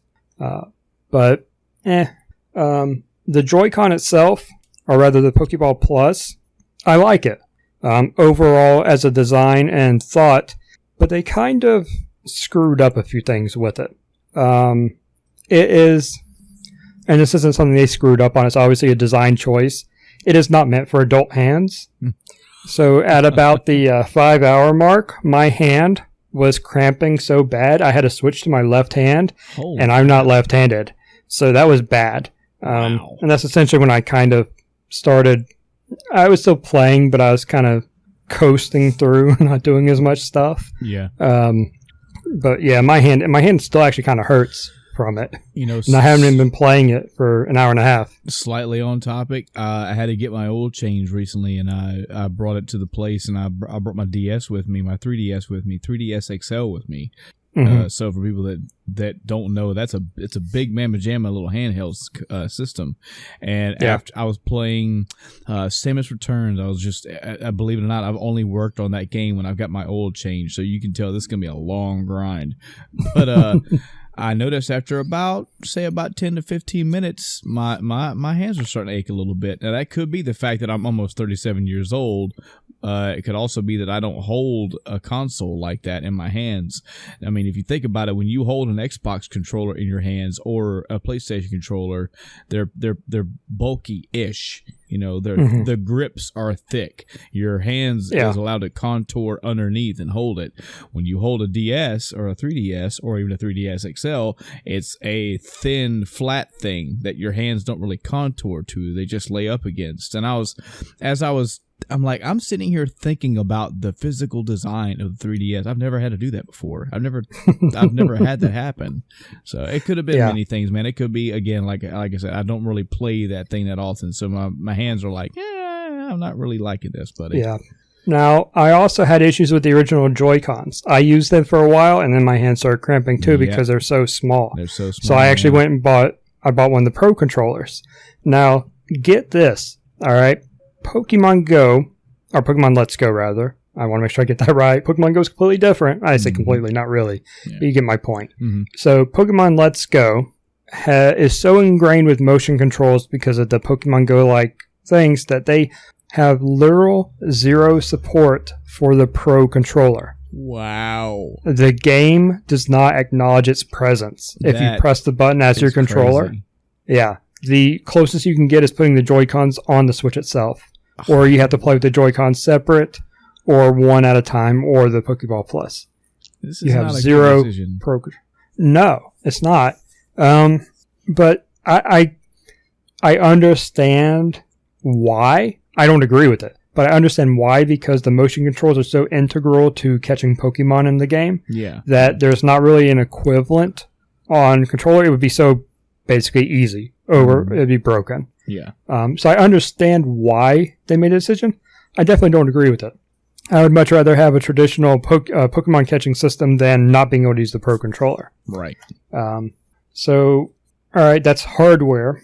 And I will say, like I said, I like the Pokeball Plus little Joy-Con thing as a whole. It makes sounds, which can't turn off if you're playing the game. You can turn off if you're just like walking around and you shake it and stuff, which is a whole different mechanic I don't really know a lot about and don't really care about. But I was looking up instructions on how to mute it. It's like, yeah, this mutes it if you're out walking about and, doing stuff with your Pokemon with the Pokemon Plus. But if you're playing the game, you can't mute the sounds. So whenever you're playing, when you throw a Pokeball, every time the Pokeball hits, like bounces on the ground, it makes a dink noise. When you catch a Pokemon, it makes the Pokemon's noise. When you attack, it makes the noise of the attack in combat. So it's a very noisy peripheral. Yeah. And I know my girlfriend is probably been driven insane this afternoon. I'm sure she was wearing her headphones when she didn't need to, just to help drown it out. It was bothering me, and I had headphones on. I could still hear it. It's very loud. So that's kind of the only real big flaw. I like the noises. I just need to be able to turn them down or turn them off, you know? Right. But overall, yeah, it's a good little piece of hardware. I know the kids are going to love it. So the game itself. All right. So the game itself looks great graphically. It is what we were getting from the latest games on the 3DS, scaled up, obviously, for a console, and it looks great. They even have in a couple of areas sprites from the OG game, so you have this little bit of nostalgia and mixed in with this great, 3D game. There are a couple minor tweaks to mechanics for the game, because we're kind of at this weird point in time, where all the new games have all these new mechanics, not just with Pokemon and combat, Z moves, Mega Evolutions, stuff like that, but also, the dressing up a Pokemon, the playing with them is a little mini game thing. They have all these other little systems that are built in, and on Let's Go, they have the dress up, which I don't really care. You change what your character looks like. Dress up your Pokemon. That's fine. It's only, Pikachu or Eevee. It's not like you can dress them all up. Right. Then they have petting your Pokemon to keep it happy. Don't know why that matters, but it's a thing. Maybe that helps you find more items, because as you wander around, the Pokemon you have out will occasionally scamper off and stand next to something, and they have found an item for you, something like that. Yeah. Story-wise, it's been a while since I played Yellow. I played it on Game Boy, okay? Right. So I can't remember how the rival thing was set up, but I'm pretty sure you only had the rival. You didn't have a different character and the rival. In Let's Go, you have your rival who you can name. Doesn't even come with a name by default, which is weird. And then you have Blue, which I'm assuming might be red for the Pikachu version. I don't know. Or they just did blue for both. It makes sense to have different ones. And then you have Blue, who is I believe, the actual rival from the old school games. However, the lore works out for that. So you kind of have two rivals. I'm trying to think story-wise. So far, what I've seen is pretty much lined up with what I'd expect from Yellow or an OG. Something I'm not a huge fan of is you see all the Pokemon on the map. So there's no more random battles. Pokemon they still pop out of grass and out of dirt or whatever the appropriate environment is, cave or outside. But I don't know. It's kind of the same in that they randomly spawn, but it can also get kind of awkward with how they are on screen, because they don't stay in the grass. Once they spawn, they can move wherever they want. Right. If it's a Pidgey, it's going to fly wherever it wants. It's not constrained by, certain boundaries. Right. So, and I think it actually does kind of, AI stay within, but it still wanders quite a bit. Yeah. But I've had it to where it completely blocked off an area I couldn't get through without, going into trying to catch them. Which there isn't any fighting a Pokemon outside of trainers. I'm not a fan of that. It goes straight into essentially the Pokemon Go catching a Pokemon, which I'm fine with on a phone, but not in a Pokemon console RPG game. Yeah, I agree. I want, because it really screws up the leveling. Now, don't get me wrong, you get experience for catching Pokemon, but it's a odd system. I'm still not entirely sure how they're calculating it, because you have a base amount, and I guess the base amount is kind of the part I'm not sure about where it comes from, because I'll catch one Pokemon and I'll get 30 experience. I'll catch another one and I'll get 300 and something experience. Yeah, that's wonky. So it's okay, I get those modifiers. If I do a great throw or a nice throw, I get a little bit more of a modifier. If it's the first time I've caught that Pokemon, get a little bit more of a modifier. That's fine. I'm okay with that. That makes sense. They're modifiers. but where does the base number come from is what I'd like to know. Because, if I know that, then I can determine, okay, at what Pokemon am I going to bother catching? What am I just going to ignore and run away from and let something else spawn? Yeah. Just toss them in the trash, basically. Yeah. Yeah. So I gotta say, man, I'm not the biggest fan at all of hearing this because battling is part of that game. You didn't just battle in the places, you battled anywhere, and that was part of catching Pokemon.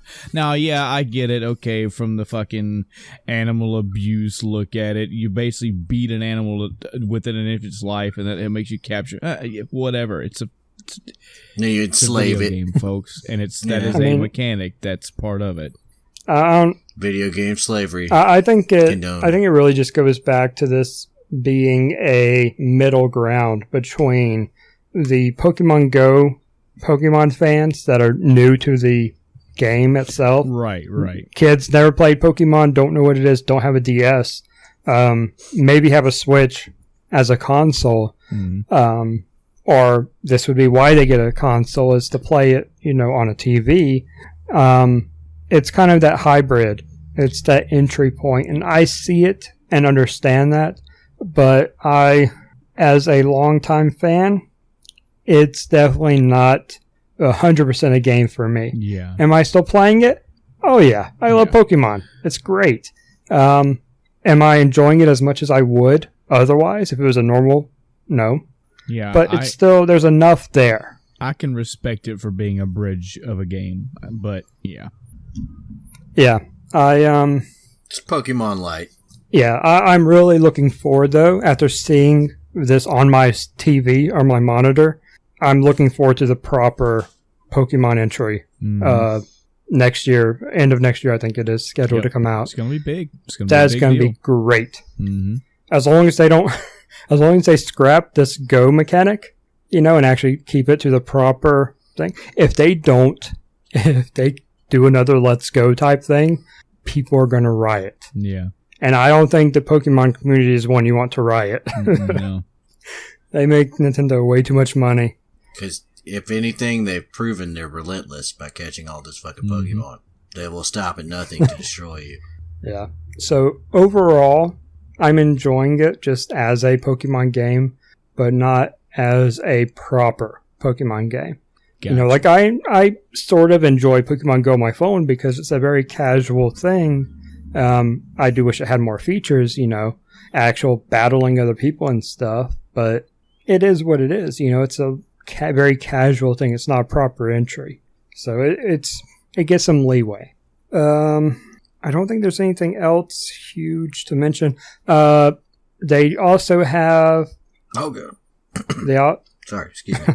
They also have the candy mechanic from Pokemon Go on the phone, but it's slightly modified.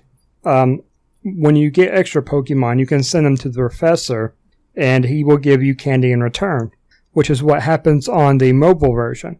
Now, in the Let's Go game, instead of getting the Pokemon's candy, like, say, Eevee candy or Pikachu candy, etc., you will initially get a stat candy. It'll be like a tough candy, which increases defense, or a smart candy that increases the special attack, or something like that. And that depends on what kind of Pokemon you give him. Like, if you give a fast Pokemon like Pikachu, it will give you whatever the quick candy is that raises the speed stat. And I just learned this in game. I haven't actually gotten it by turning them in yet, but the game told me, hey, if you turn in enough of one Pokemon, you'll get that Pokemon's candy, which boosts all stats at once.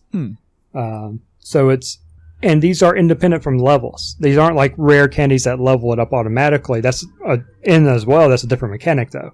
These are purely stat-based improvements you can make. And the higher... So you can just grind your Pokemon up, like in the first town, by catching 25,000 Rattatas. Yeah, and they kind of balance it out by requiring more candy per stat increase as it gets higher. Like, it only takes one candy for, 1 point. And then later on it'll take 2 candies for 1 point. And then 3 candies for 1 point. I don't know what it caps out at, but I'm sure it's pretty high. So you can't it's not easy to sit there and grind out the same Pokemon. Can you do it? Yes. Should you do it? Absolutely. But don't go insane on it because you're just wasting time, at that point. You roll up with your Pikachu that's got 99 attack power and it just immediately kills everything. It's like level 3. Yeah, I put all my candies in my Eevee so far that I get, except for speed. I started putting some of those in my Magikarp for when it's a Gyarados. But my Eevee going against another Eevee that's one level lower, which is essentially the same, and Pokemon World is not a huge difference, but because of the candies I put into it, I murder a same level Eevee in comparison. Wow. Eevee's all jacked up on candy, roided out. Yeah, roid candy. All right. I think that's it for Pokemon. I'll have a more in-depth probably look at it next week, or next episode, I should say. Mm-hmm. Next game, second from the bottom, and not because it's terrible, Fallout 76. So the proper release was Tuesday or something like that. I was playing, I believe the proper release was Wednesday. PC servers came up on Tuesday for some reason, so people were playing a day early. Good for them. I was playing an Xbox One, so it didn't matter to me. And I was playing Spyro instead anyway that day. I needed to chill before getting back into an open world. So Wednesday or so, it was Wednesday, I pulled up my Xbox. I had made sure once I preloaded earlier in the week, once it actually went through. Because I think the last episode, as of the recording, I tried, and they actually put a Facebook post saying, hey, you can preload. I couldn't preload until like Sunday, I think. Damn. So I don't know what was going on with that. And it was interesting because, this is a minor tangent, but in the store, so if I looked at the data for the game, after I went through the store, it said that I had it installed. So I went to my installed games. Sure enough, it's there. But it's like 100 megs. It's just a placeholder type thing. And then when the preload was available, it actually did it as a patch to that 100 meg file. Wow. So okay. It was that first patch, that was a pretty substantial patch. Yeah, it was an interesting way to preload. It's the first game I've seen do that. I've seen it with DLC do that, which is fine, but not the actual base game. So it's very interesting. But regardless, Wednesday I got it booted up. Got loaded in. I did continue my beta character, which was a nice little feature to have for everybody that took the time to, do all that stuff. I spent 3 hours playing it on Wednesday, and I was like, I just kind of had enough. There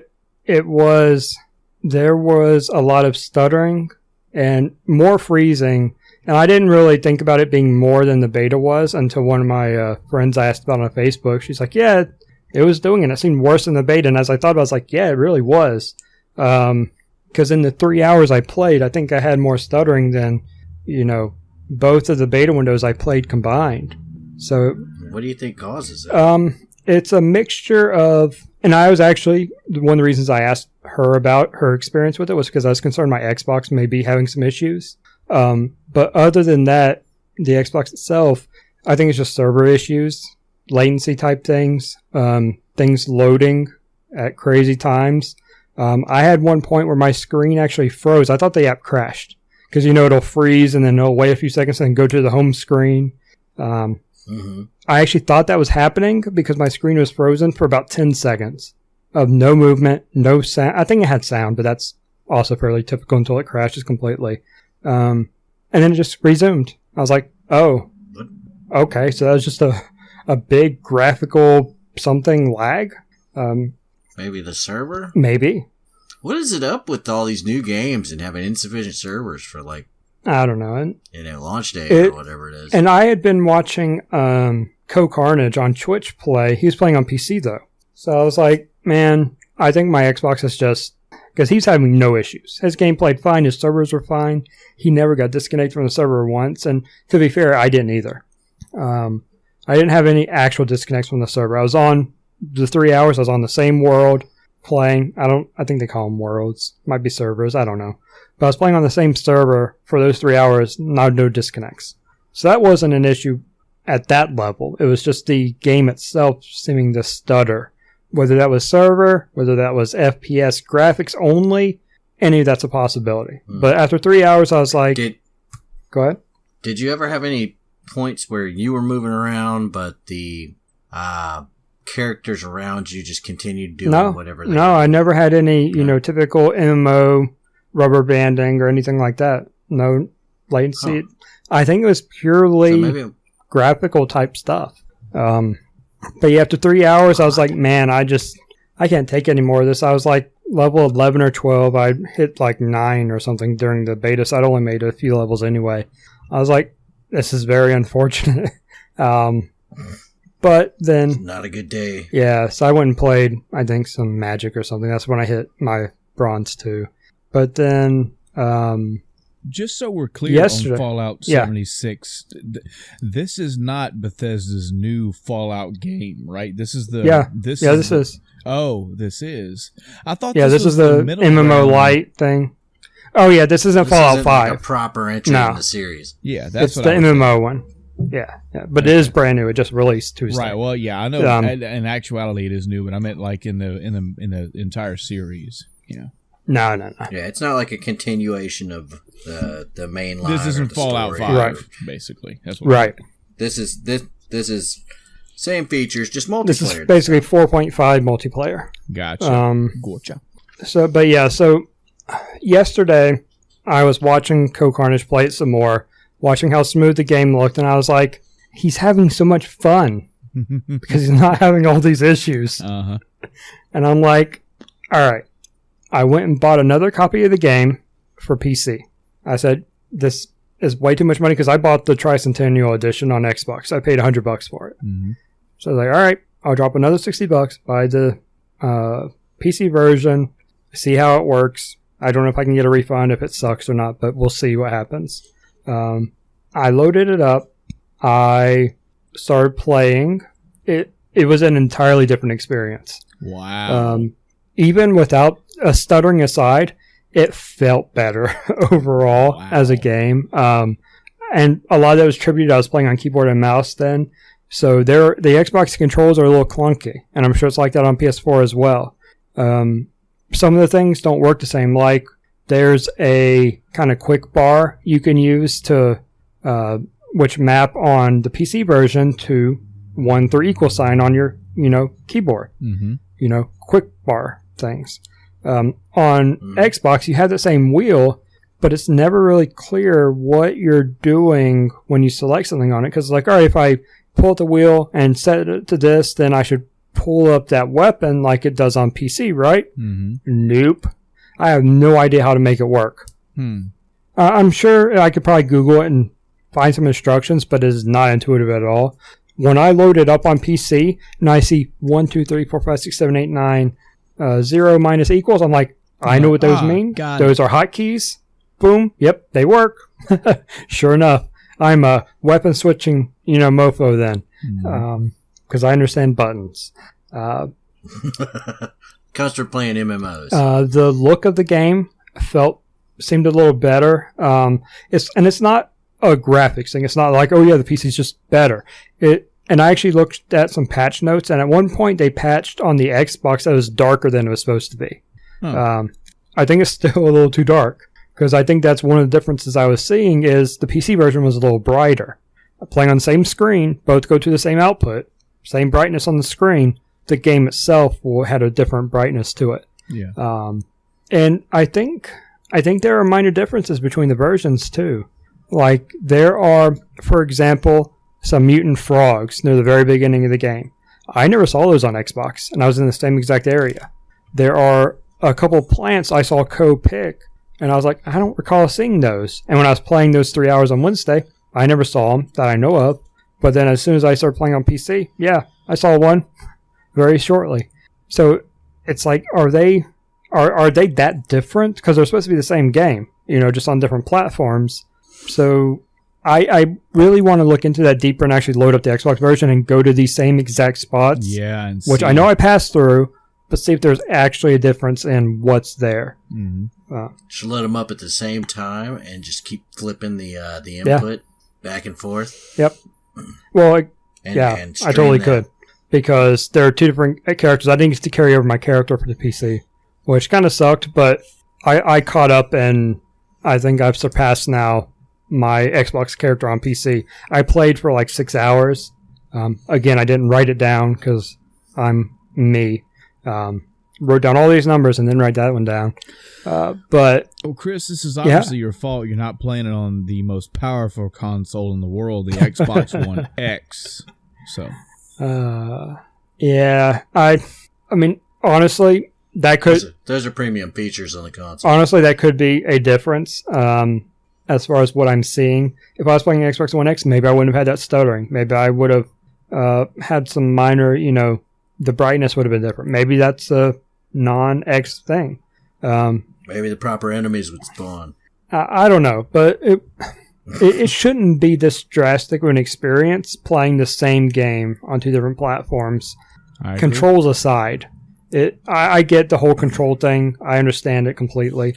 I don't always agree with it. You know what this reminds me of? What's that? Sega and Super Nintendo. You ever play Earthworm Jim or anything like that came out on both the consoles, and you play it over at your friend's house on one console, and then you come back and you play it again, and like there's just minor changes to the way the interface works or the way enemies move, or like take Aladdin for example, like him not having the sword in the Super Nintendo version and stuff like that. It's like, what?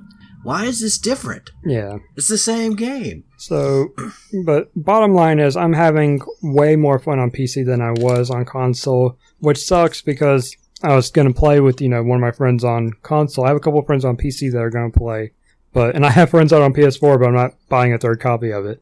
Especially since if characters transferred, I'd actually think about it. But since they don't, I'm not going to do that. And even me, I would play this with you if I cared to play the game. On my side of the house with this game, man, I watched Giant Bomb do their damn near 2-hour quick look, and yeah, I mean I see more of the same shit. It's sad for me. I wish I had ways to explain it, but I played Fallout 3 back in the day. I put many hours into that game, because I went through that entire game. I did damn near everything I could possibly do in that game, and I was finished. And every subsequent Fallout I've seen, I have yet to have one that made me go, oh, I got to get back in. I tried Fallout New Vegas, actually, earlier this year. Met it about 2 hours in, and I was just put it down. So, I mean, I would play with you too, but I just don't. Nothing about this one has drawn me in, even with the multiplayer aspect. Yeah, and I think playing co-op is kind of interesting and will be fun once I actually do it. I had, so I talked about when I was playing beta, I had a very bad PvP experience where I fought a guy, he killed me, I went to get revenge, and he was just gone from the server. I have not actually accepted anyone's shots at me trying to get me to PvP. I just ignore them. They do so little damage. I literally proceed with what I'm doing, maybe use one stim pack if there are other enemies there or something, and I just ignore them. Yeah. I'm not taking their bait.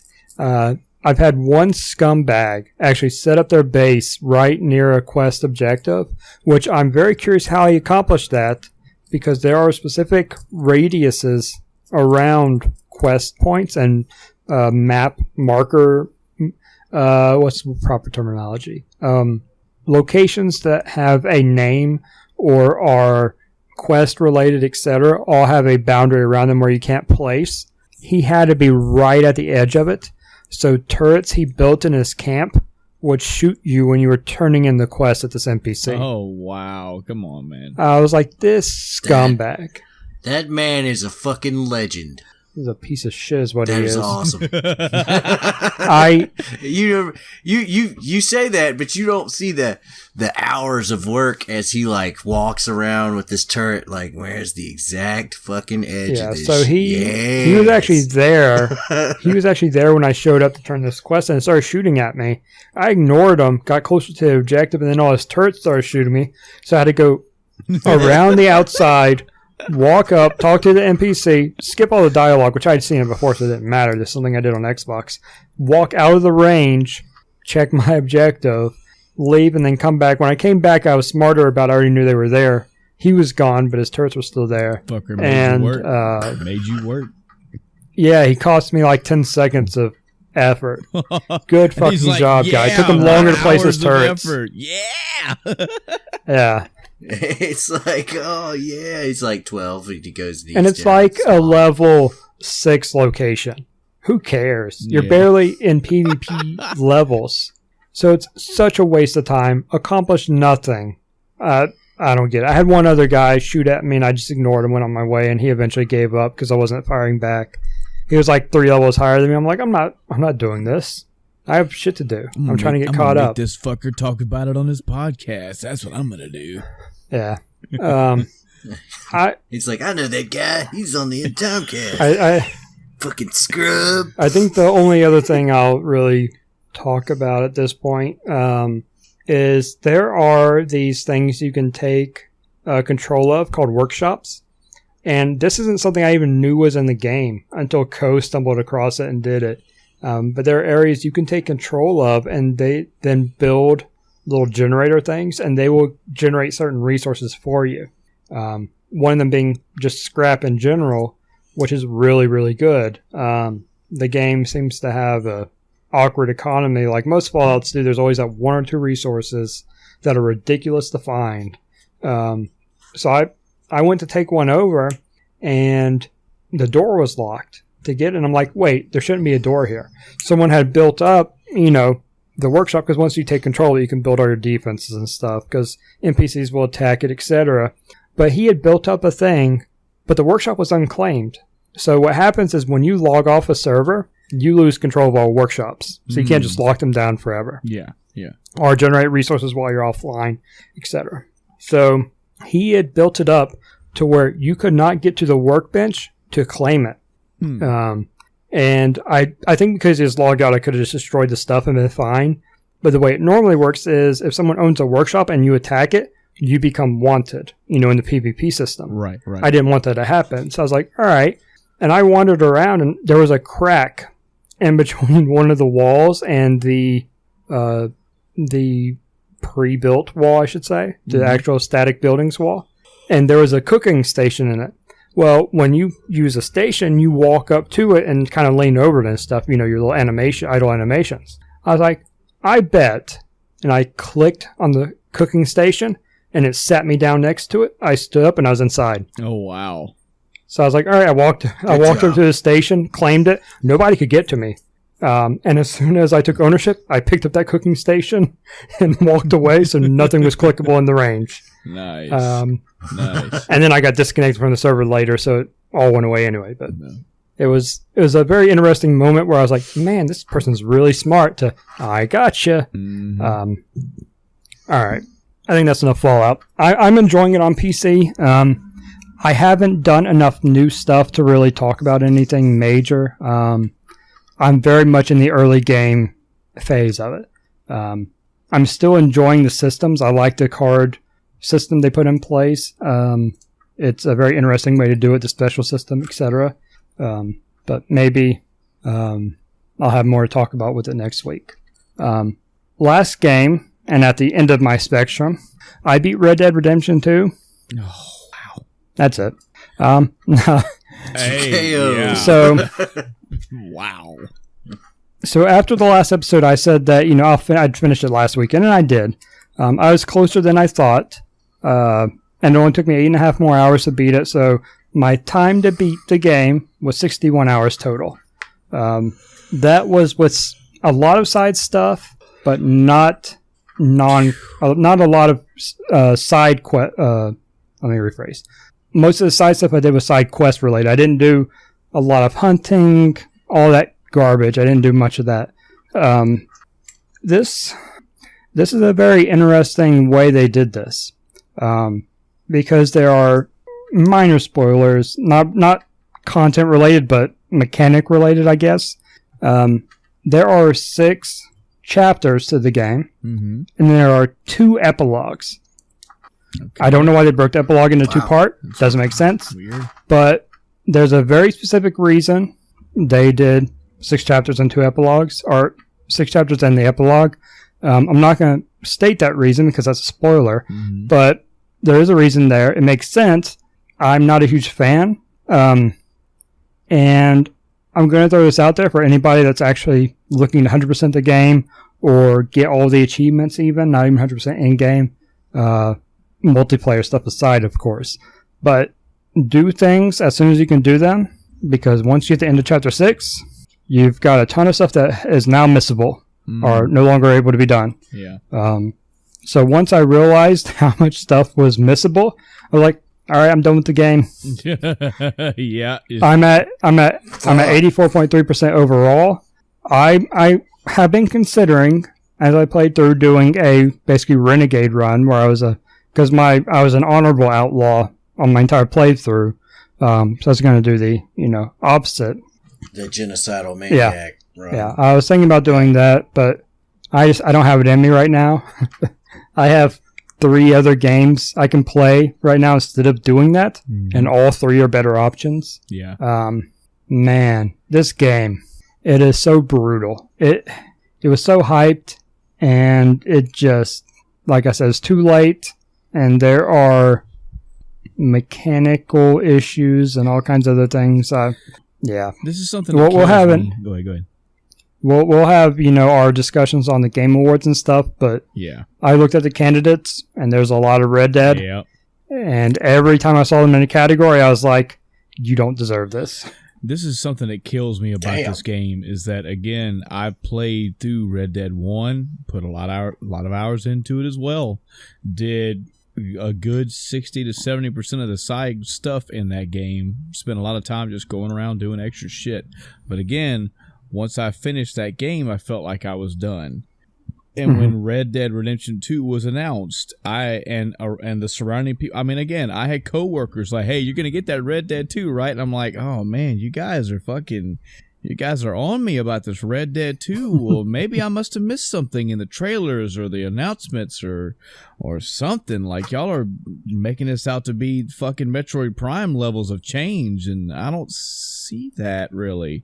And now the game is out, and it's like, yeah, it's actually worse than what people thought it was going to be, and that sucks for people all around. But I fortunately did not even drop money on this game, and I've heard enough to make me go, maybe when it's in the $10 to $15 range, we'll talk about it. Yeah. But I already know the type of game I'm going to get, and I have a long time to mentally prepare for that style of gameplay.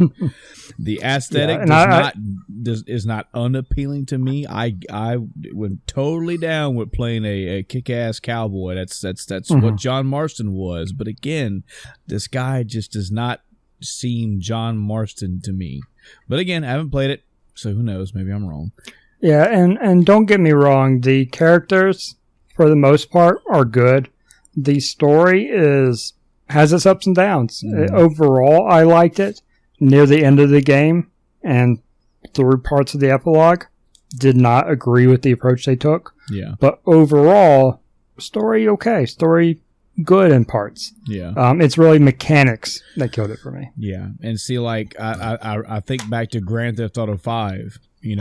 The Grand Theft Auto 5 story, or stories, all the way through, they kept going up for me and up for me and up for me, and I liked it and was enjoying it, and I just felt like the ending dropped the ball. I didn't like the way they handled the ending. I thought there was bullshit with the ending.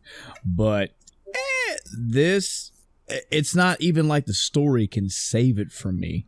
Yeah. It's like this. I agree. I hear too much about the gameplay for me to ignore to ignore all that gameplay bad talk, Yeah, and I don't think online will save it. I'm not a huge fan of GTA's online. Yeah. Aside from the races, that's about it. And as I walked through the world, I thought, how would this be multiplayer? And I'm like, what would be the point? It's kind of the overall feeling I got. So We'll see. I beat the Red Dead horse enough. Yeah.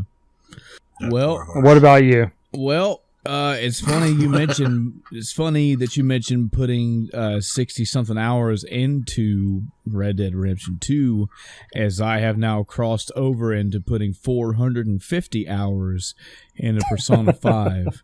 That's only on one. And new I'm not game surprised. Plus. That's only on one new game plus. Oh now, my God. Not a whole lot to report as far as, again, we've already been through the gushing episode. We've been through the Persona 5 episode, a couple of them damn near almost. So that still has not changed again. A fortunate thing for me is that I don't know why. I think because I was grinding so much. I spent so much time the first go around grinding that I would spend like, again, just shitting numbers out here, I'd spend like 40 hours of grinding, and then when I went to do a palace or went to do a chunk of a palace, it was like 2-3 hours tops. So it's not that I breezed through the story at the later end of the first playthrough. It's just that everything else around it kind of made me forget the story. So a lot of these story elements that I'm coming across now, that I'm slowing down even more and paying attention to, they're kind of hitting me with surprise.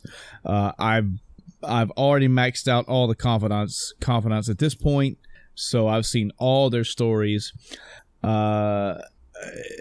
I've kind of picked up on things that either I just forgot or didn't notice the first time around. So there are little hints of me getting things and emotions that I didn't have the first time. But as a whole, oh man, still loving it. Still having fun with this game.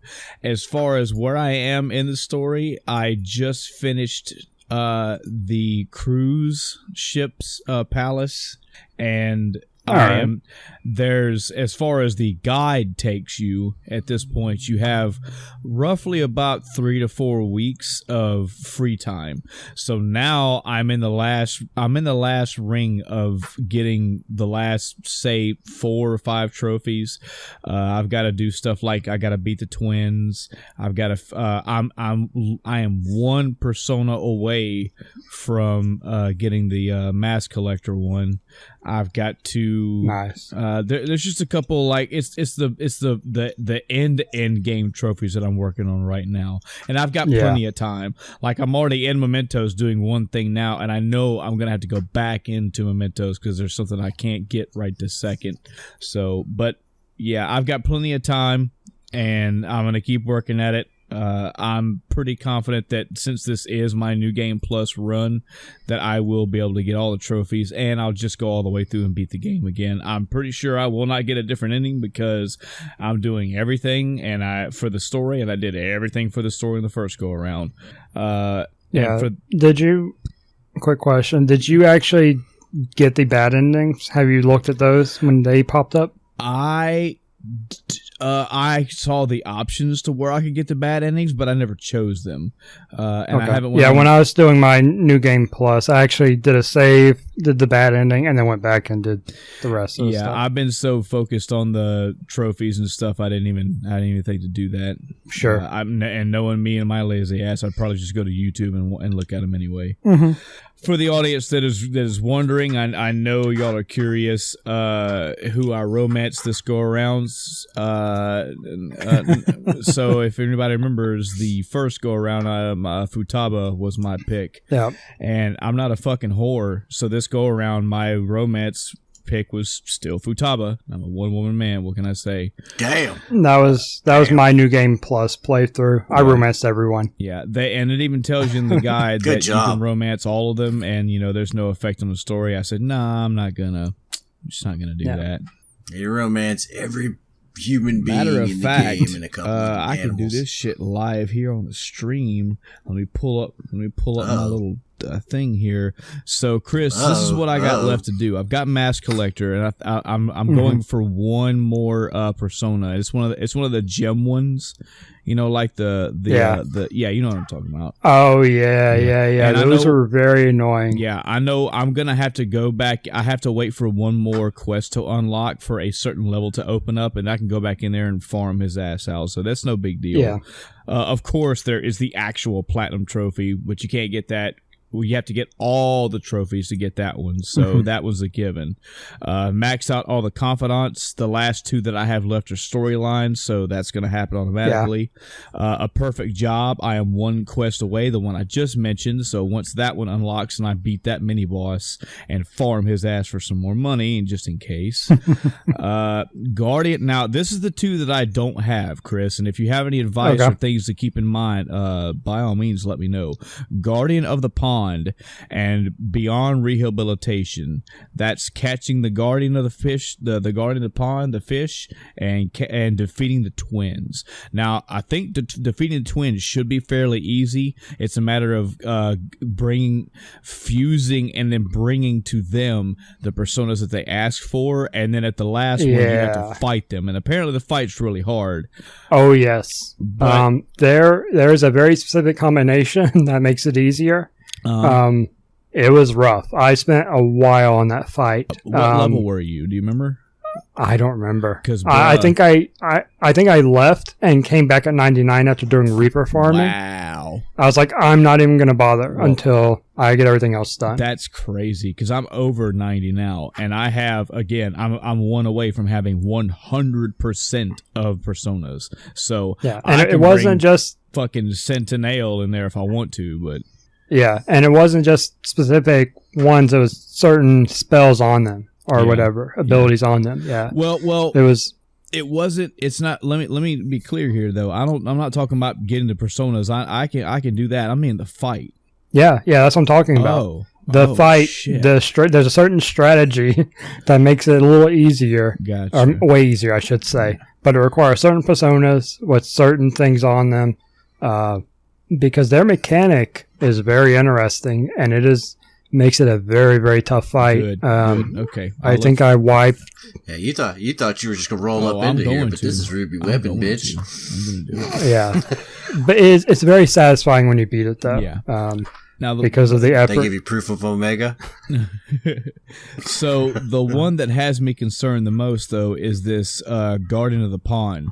Chris, I have no problem admitting to you, brother, I didn't even know that there was a fucking fishing game in this. Now, I know that fishing games in Persona are nothing new because you can fish in 4 and 3 and 4.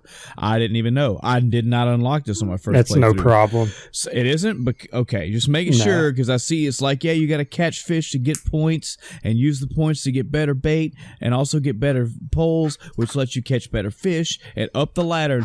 I'm like, man, I don't want to spend fucking 12 hours upgrading to catch it's fish. Not that long at all.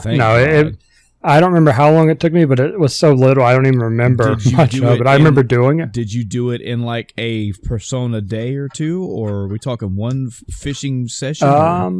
No, I think you have a limit per session. So I think I had to go back 2 or 3 times. Okay. It's been a while. I have several days to play with, so as long as that means I'll be okay, then I'm fine. I'll do the work for it.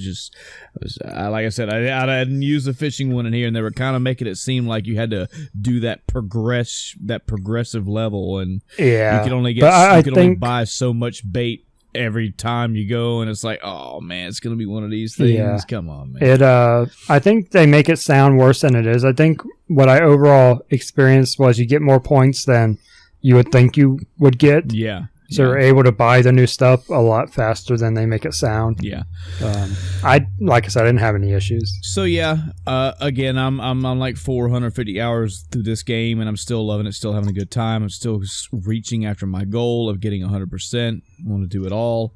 And this is just, I'm thinking again, if I do ever decide to go back to this game for a third time for a new game, for whatever reason, if it's 2 years down the road and I want to experience the story again, the magnitude of all these stories again, or I want to bump the difficulty up again and play it on a harder difficulty, I will be going to New Game Plus, and I have all these personas already caught. I have all these weapons and all this money. Ever since Chrono Trigger, Adam, New Game Plus breathes a certain type of life into a game when it's available. You know. Here's my question to you: with you having caught all the personas, do you think you could beat a Pokemon Master with all? I'm pretty sure. I know, Yeah. I know a couple. I know a devil that sits on a fucking shitter that could beat the damn. Yeah, we're good. And really, that's it for my gaming stuff this week. I will say to I felt like there was something small news related, but as usual, I forgot. Must not have been important. I'll say to Chris, so I think I mentioned last time, I don't know if I told you or if I mentioned on the podcast that I was checking out some Achievement Hunter stuff. Oh yeah. And I gotta say, I'm rolling my brakes on Achievement Hunter now. I have not watched. So the first thing that you recommended to me was the bunny. Super Bunny Man. Super Bunny Man. And Yeah. I'll grant you the first about 5 minutes of it was kind of funny, but didn't really escalate, didn't really go nowhere. So I'm pausing on that one. I know that if I want to go in, I need to go check out the Grand Theft Auto 5 stuff. So maybe I'll do that.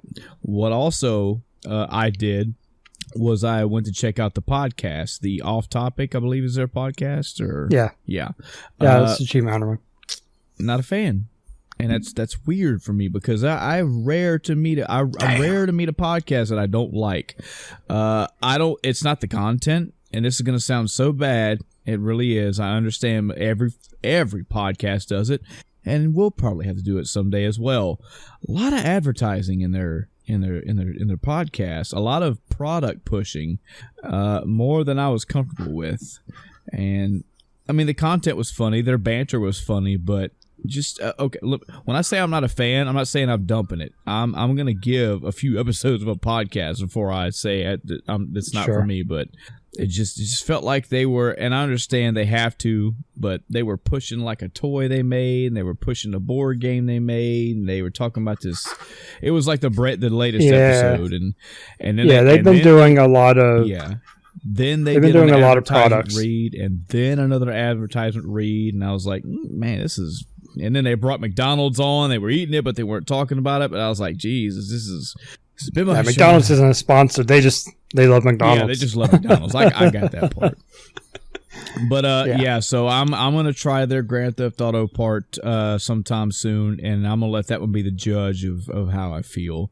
I've also had my mind on Funhouse. I may try them out sometime. That's another group of Let's Players and podcasters and fun people I may check out. Yeah, something to keep in mind with their content, and one of the reasons I don't really watch them anymore is, and I've actually seen where they split their episodes up now, but they are very not safe for work. And it was too much for me. Okay.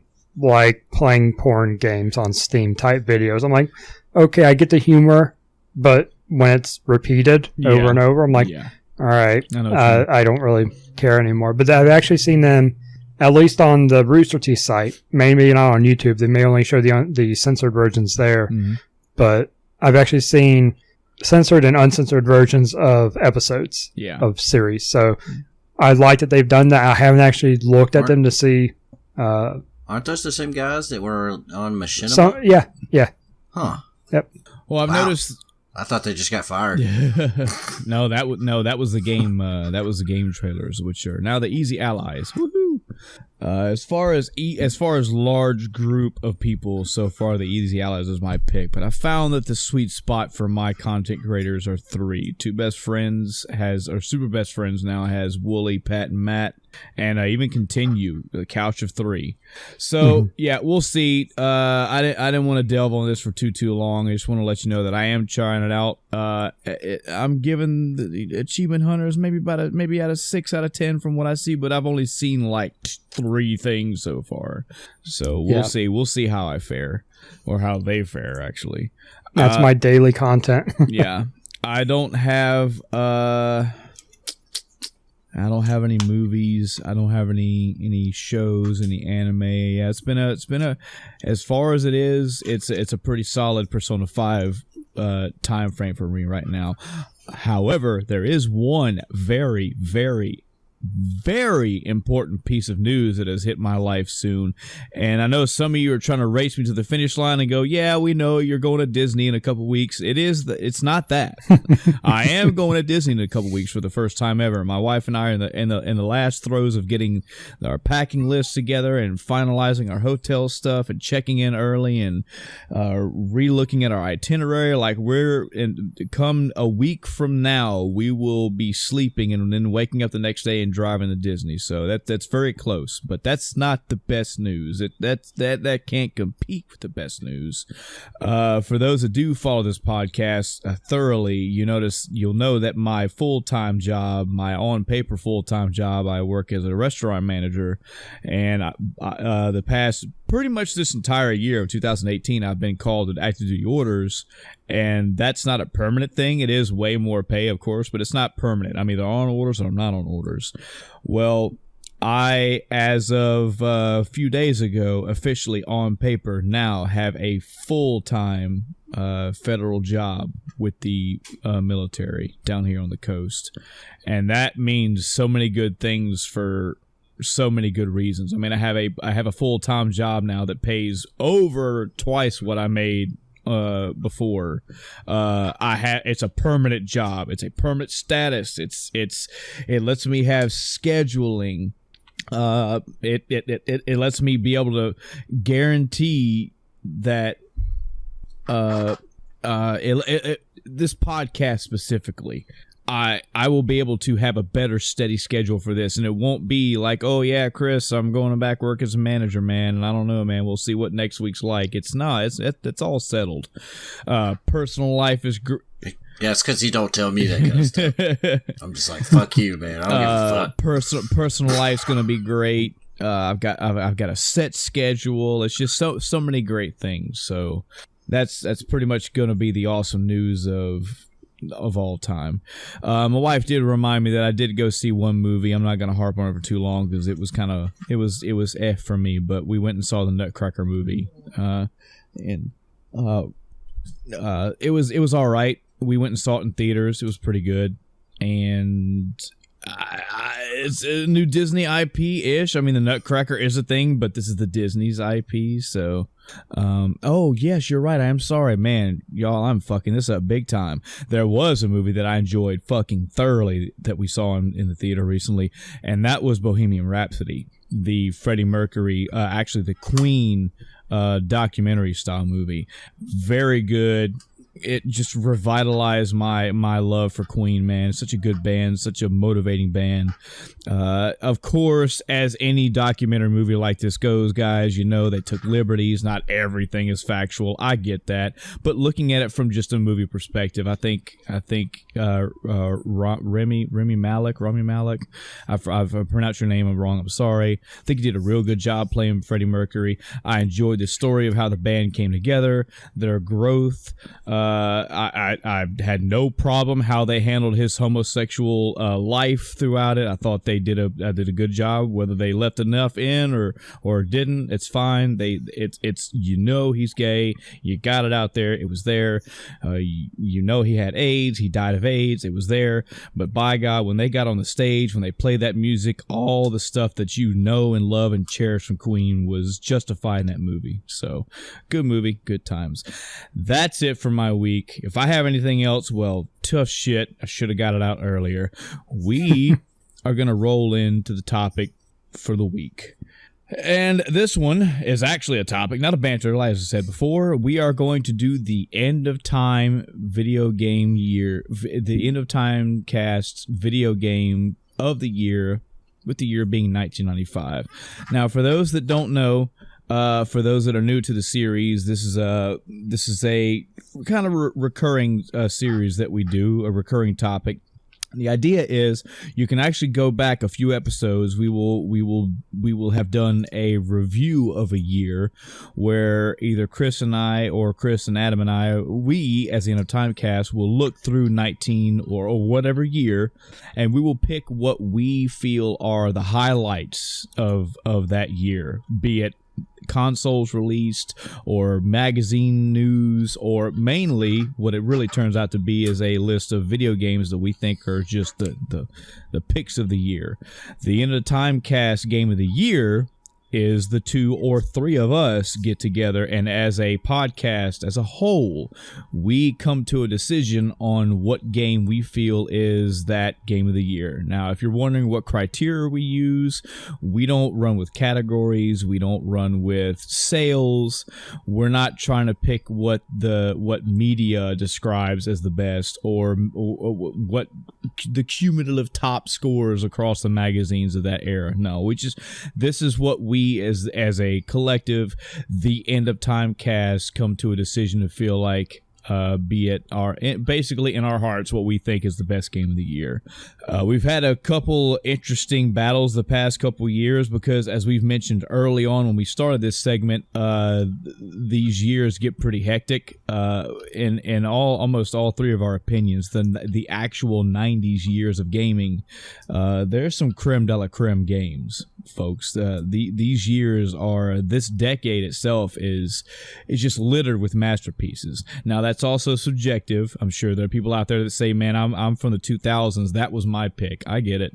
But as you'll see again with this year, there are some heavy fucking swingers. Now, the difference I noticed immediately, and I'm sure just looking at the list, I see it was the same way for you two as well. Mm-hmm. Not a lot of nominees this year between the 3 of us. Now, nope. Are they good games? Fuck yes, they are. Are they solid, damn well games? Yes, but as opposed to, say, 92 and 93, where we had like 10, 15 a pop, we only have about 3 or 4 each between us. So for the audience out there, the way that this works for the 3 of us, we're going to start with a game. I'm just going to close my eyes and pick a little mouse here on the thing and just click it and up. So I'm going to take the first game, and I don't know why, Chris, but I'm having a hard time scrolling this bitch over. There we go. Got it. All right. So the first game on the list, first nominee, this is one that I picked for the year, is Donkey Kong Country 2 Diddy's Kong Quest. This was... I made my case for this back in the year in review, but this is my pick for all the Donkey Kong Country games. I'm just going to say DKC. For some reason, I cannot pronounce Donkey Kong Country correct. I feel like a fucking asshole when I say it. But, so yeah, DKC 2, awesome platforming game. Adam, I don't know when in your lifetime, around what age or what decade or whatever, that you kind of got out of platformer, so I don't even know, did you play this game by chance? I played the original Donkey Kong Country. I played Donkey Kong Country 2, the least of them. Okay. And I played 3 to completion. So I played 1 and 3 to completion. 2 I played but didn't play to completion. Gotcha. I don't think it's a standout in the series, and I am not in favor of this game. That's fine. That's totally fine. I disagree, but it's subjective opinions, man. It is what it is. Yeah. I love 1 and 2. I think 3 kind of fell off for me for many reasons. I didn't like the enemy designs. I didn't like the style, the mini overworld thing that they were going for. It didn't seem to really fit for me. But 2 compared to 1, I love the improvements. I mean, I love just having the fucking animal pals that you can ride on. I loved having the spider. I think he was always been my favorite. All he does is he's a fucking spider with sneakers on, man, and he shoots out webs and uses them as platforms. Cool stuff, man. I always pick this one. So yeah, that was my nominee, one of 4 nominees for me. And for the audience out there, all it is this game is now on the board. That's all it is. We don't really have a set number. I've mentioned this before in the past as well, but I don't tell Adam and Chris to go look through your games and get 10. If Chris only finds 5, but Adam gets 17, man, that's the way the shit works. If you think they're a nominee, put it up there. Just so happened this year, just didn't have a lot, but the ones they had, though, material. So Donkey Kong Country's 2 Diddy's Kong Quest is on the board for at least a nominee. Adam, why don't you just randomly pick us a game off this consolidated list? If you have it up. I hope you have it up. Yeah. I picked Destruction All right. Derby. All right. So the way it works now, folks, we're going to take Destruction Derby and we're going to discuss, do we think this game is better or worse than Donkey Kong Country 2 Diddy's Kong Quest? Chris, this is your nominee, so by all means, sell it, man. Yeah, this was... I didn't want to just have 2 nominees, and this was probably the next best game on the list for me personally, with nostalgia and all that. We talked to this quite a bit on the year in review, but man, it is just such a fun game to load up, even now. Playing a game like Wreckfest, which is a new Destruction Derby type game, playing that and going, this isn't Destruction Derby. I'd rather go play on PlayStation. Mm-hmm. That's how good this game is. You know, it's blowing out games, let's see, 13 years later, Yep. that are based around the same concept. It's still, they did everything so solid. Yep. Fun game. Would it go above Donkey Kong Country 2? Probably not. Yeah, I'm not feeling that either. It's not a Donkey Kong, you know. But I thought it at least deserved a little mention. Yeah. And I Just know a what little you mean. nod. I know what you mean, man, and it goes for all 3 of us, man. Our nominees are short this year, and I this is not our fault. I mean, as I went back through the list a 3rd time just to see, and I said, okay, here's the thing. I could make an argument for Earthworm Jim 2. I could make an argument for Marvel Superheroes. Are you fucking kidding me? Yeah, I could make an argument for it. Street Fighter Alpha. Mm-hmm. There are games on here where I could fudge and pack the list a little bit heavier, but that's not how we do things around here. The games that we put on this nominee list are ones that we really think are, hey man, stop the presses. You need to put down what you're doing and play this game. I know at least from my perspective, I could probably spend an hour talking about Street Fighter, the movie, the game. So I'll also admit this is a little bit behind the curtains for you folks, but just to build what intensity we can possibly have with this show, Chris, if you don't mind, we'll pick Command and Conquer for the next one. Okay. Sure. Command and Conquer. This was one from Adam's list. So yeah, Adam, where do you think? Do you think, starting from the bottom, actually, do you think Command & Conquer goes above or below Destruction Derby? As far as it's concerned, I think it had more of an impact on future genres and future games than Destruction Derby did. It refined and improved on Blizzard's own initial foray into RTS and kind of, forced them into a competition to up their game, and they kind of went back and forth there for a while. Is it the best game in the series? No, of course not. No, but it is very memorable. Yeah. It had a completely unique soundtrack. It didn't use, and it kind of pioneered the use of FMV to tell a story. They would have missions and then, live footage, weird commercials with guys drinking motor oil and shit, but it told a very cohesive story from 2 different points of view. And I would say that its effect was more than either of the other 2 games, but as far as fun factor, really that's super subjective. I hate to be this is going to sound like I'm talking shit about Destruction Derby, but I'm not. I'm trying to make a valid point. When I look at Destruction Derby as far as a game, I get almost like a pool effect, like a billiards effect. If I play a pool game, I'm going to be playing pool, and at a maximum, you're going to give me a different table to play it on. Destruction Derby is that.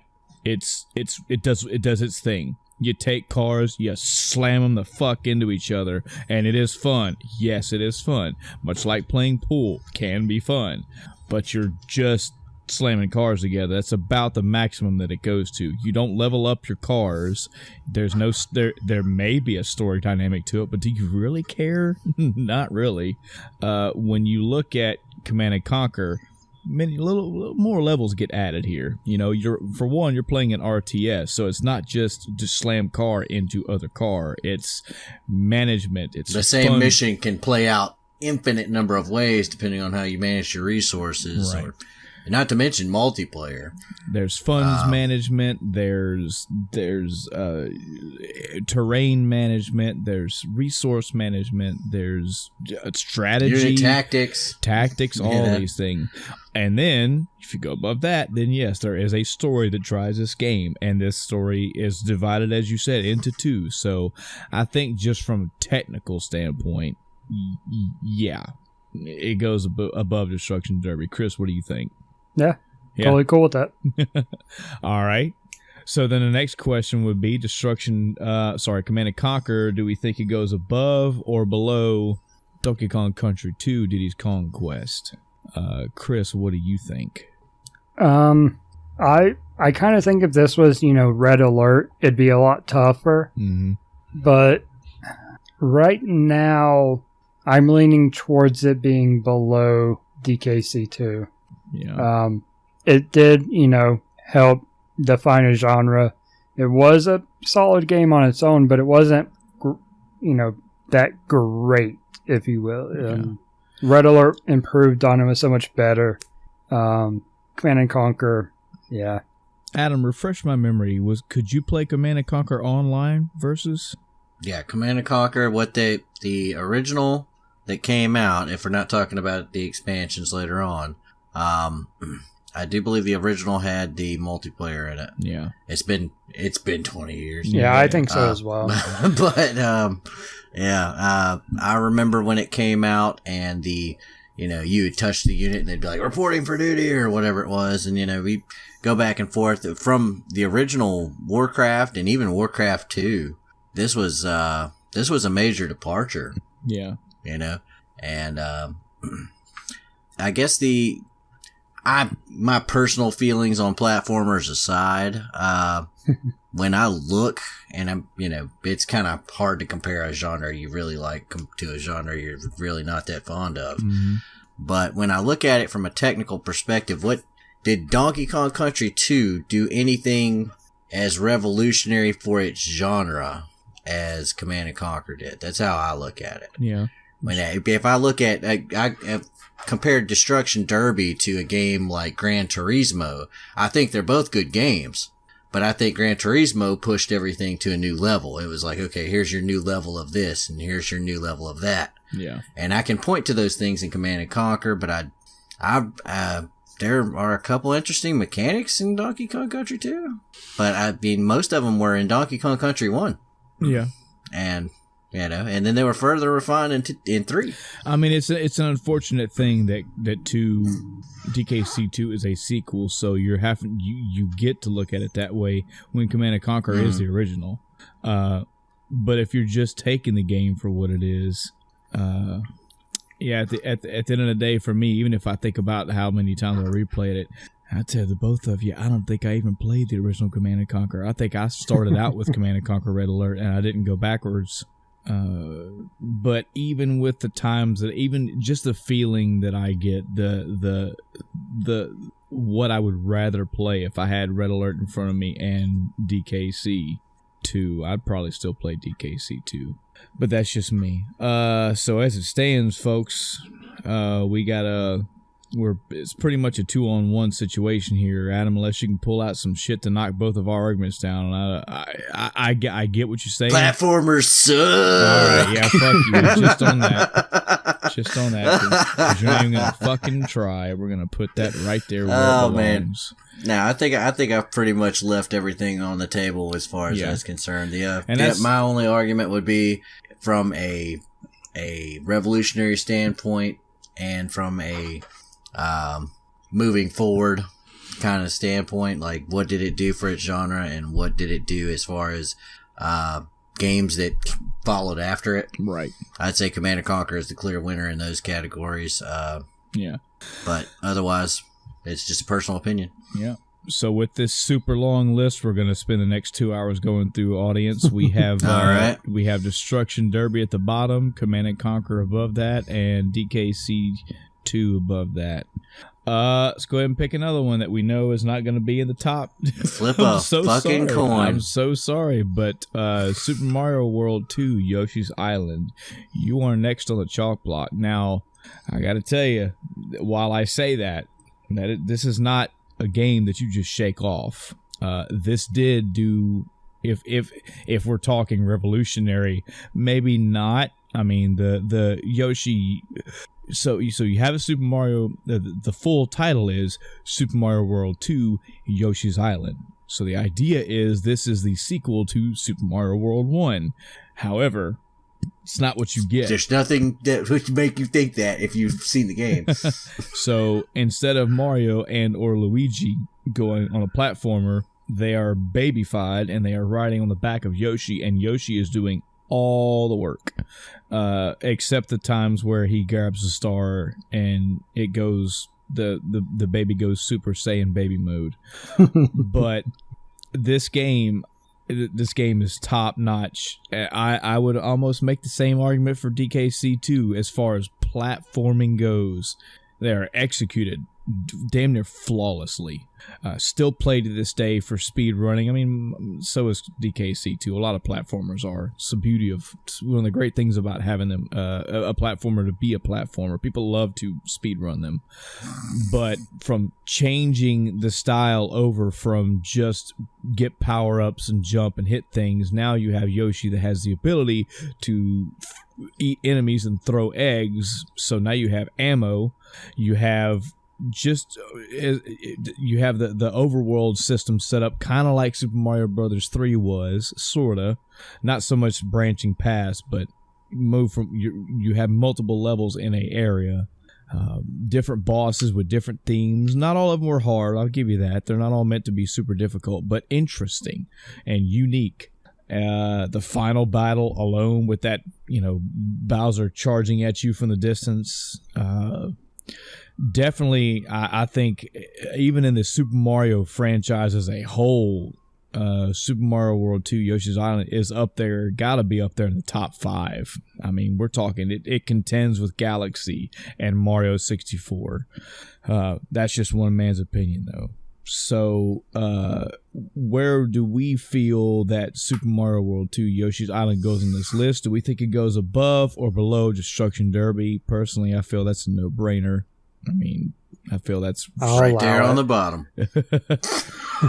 I mean, that's again right on the bottom. The sad thing for Destruction Derby again is it's a one-note thing. It is fun. There's no doubt about that.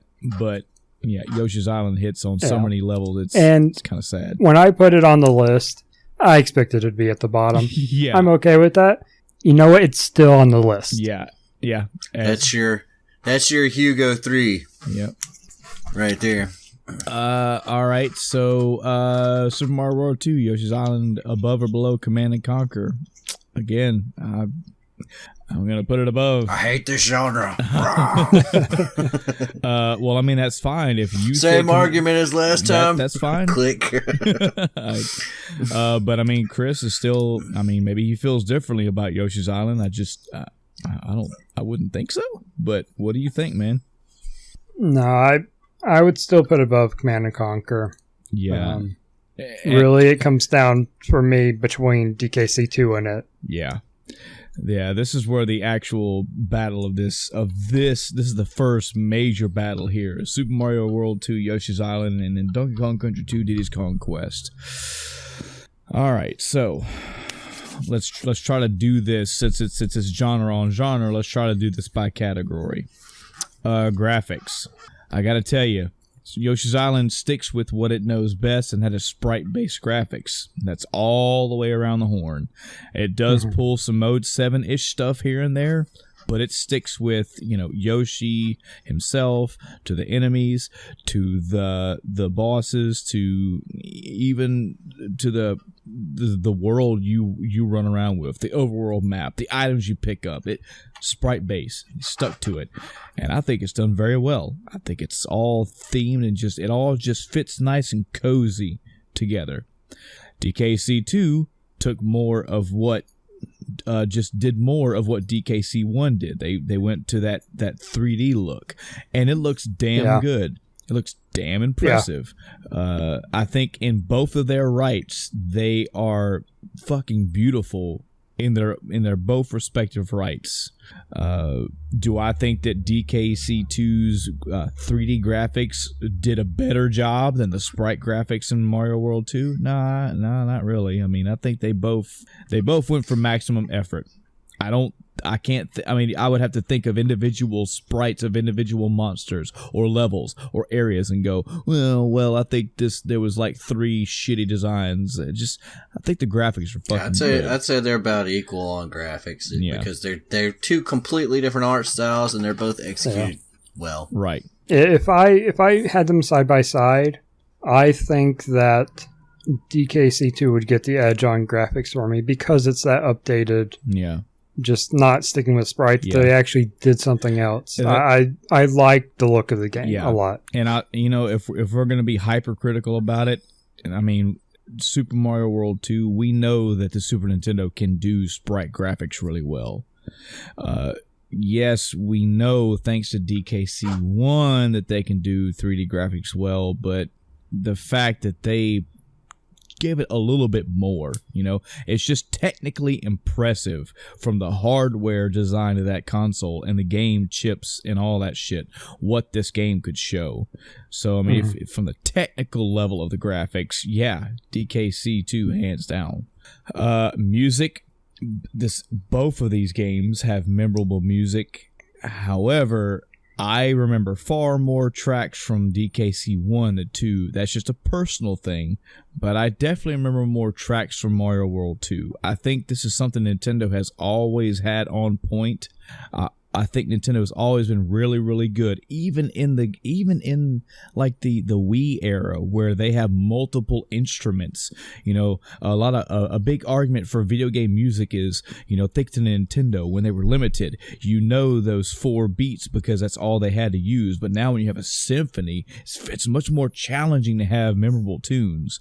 Well, Again, this is me, maybe different from you two and the audience as well, but I know lots of Mario Galaxy tunes. I can hum some right now. I'm thinking of some right now. Same thing with Mario 64. A little bit more to play with, a little bit less than the Wii, but a little bit more with the Super Nintendo, obviously. I remember tracks. Same thing here with Yoshi's Island. I remember lots of tracks in here, and I feel all of them fit, all of them themed very well. The underground levels or the castle levels, the dun dun the way that they had the violin type music that would just come in and come out at the beginning and end of every note. Yeah, just very well done. It's not to pull away from DKC2. Also had memorable music. I mean, come on, Bramble Scramble is damn near. It's known everywhere for it being unique and well done. But I just personally feel that this is where Nintendo pulls out the stops every time. They're like, no, you're going to remember us. You're going to remember the looks. You're definitely going to remember the music too. I feel Mario World 2 squeaks it out a little bit. From the gameplay itself, taking aside the fact that they're both platformers, you get in Yoshi's Island, Mario and Luigi, or Mario is riding on the back of Yoshi. He's not really riding Yoshi. It's more like Yoshi is the character of the game. Mario's just there for show. And DKC2, I think there's a little bit more to offer here. I think they both have their own respective gameplay things to offer. Again, Yoshi is changing the scene of the game because now he has ammo to hurl at enemies. And DKC, you now have kind of like in the first one, you have 2 characters that can interact with each other. They both have their own unique way of controlling. Diddy can spin and roll farther and faster, while Dixie can spin her hair around and allows her to float. But then they can get on top of each other, and that allows more terrain traversal. You can ride on top of animal friendlies that lets you traverse the level in different ways. And I think as far as what it has to offer, even when you factor in the bubble style items you can pick up in Yoshi's Island, which lets you change into a helicopter or a mole or whatnot, I feel like they're both good platformers, but I feel like DKC2 edges it out as far as platforming gameplay. Story, I mean, there's a story to both of these, and one is charming, one is kind of funny, but pretty typical. So, I'd say maybe Yoshi's 2 irks it out a little bit, but not by much, because I don't really play these games for the story. So I think the big question, unless you two have anything opposing to all that gobbledygook I just went through, I think the big question for me is going to come down to, if I was to sit down and choose between both of these two, and I could only play one. This is Chris's favorite argument when I've got it's his favorite gavel. All right, Michael, you pick these two. Now you fucking pick. Which would I play right now? I'd pick Yoshi's Island. I really would. Really? I would not pick it. I would not pick it in a hatred. It's not like, oh man, it just dunks Dixie and Diddy out of the way, no problem. It's just Nintendo has, again, this fucking trump card of, we know how to do this, and we're gonna hit you on all levels. And I've always been. Were both of them made by Nintendo? No. No, DKC's Rare, right? Yeah.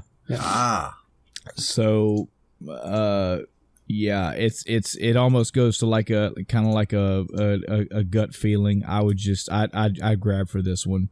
Would I play both of them? In a heartbeat. And like we say every list, folks, will we recommend any of these games? Of course they did. Not only did they make the cream of the crop for us to review them and talk about them in the year, we've picked them to be nominees for what we think are Game of the Year.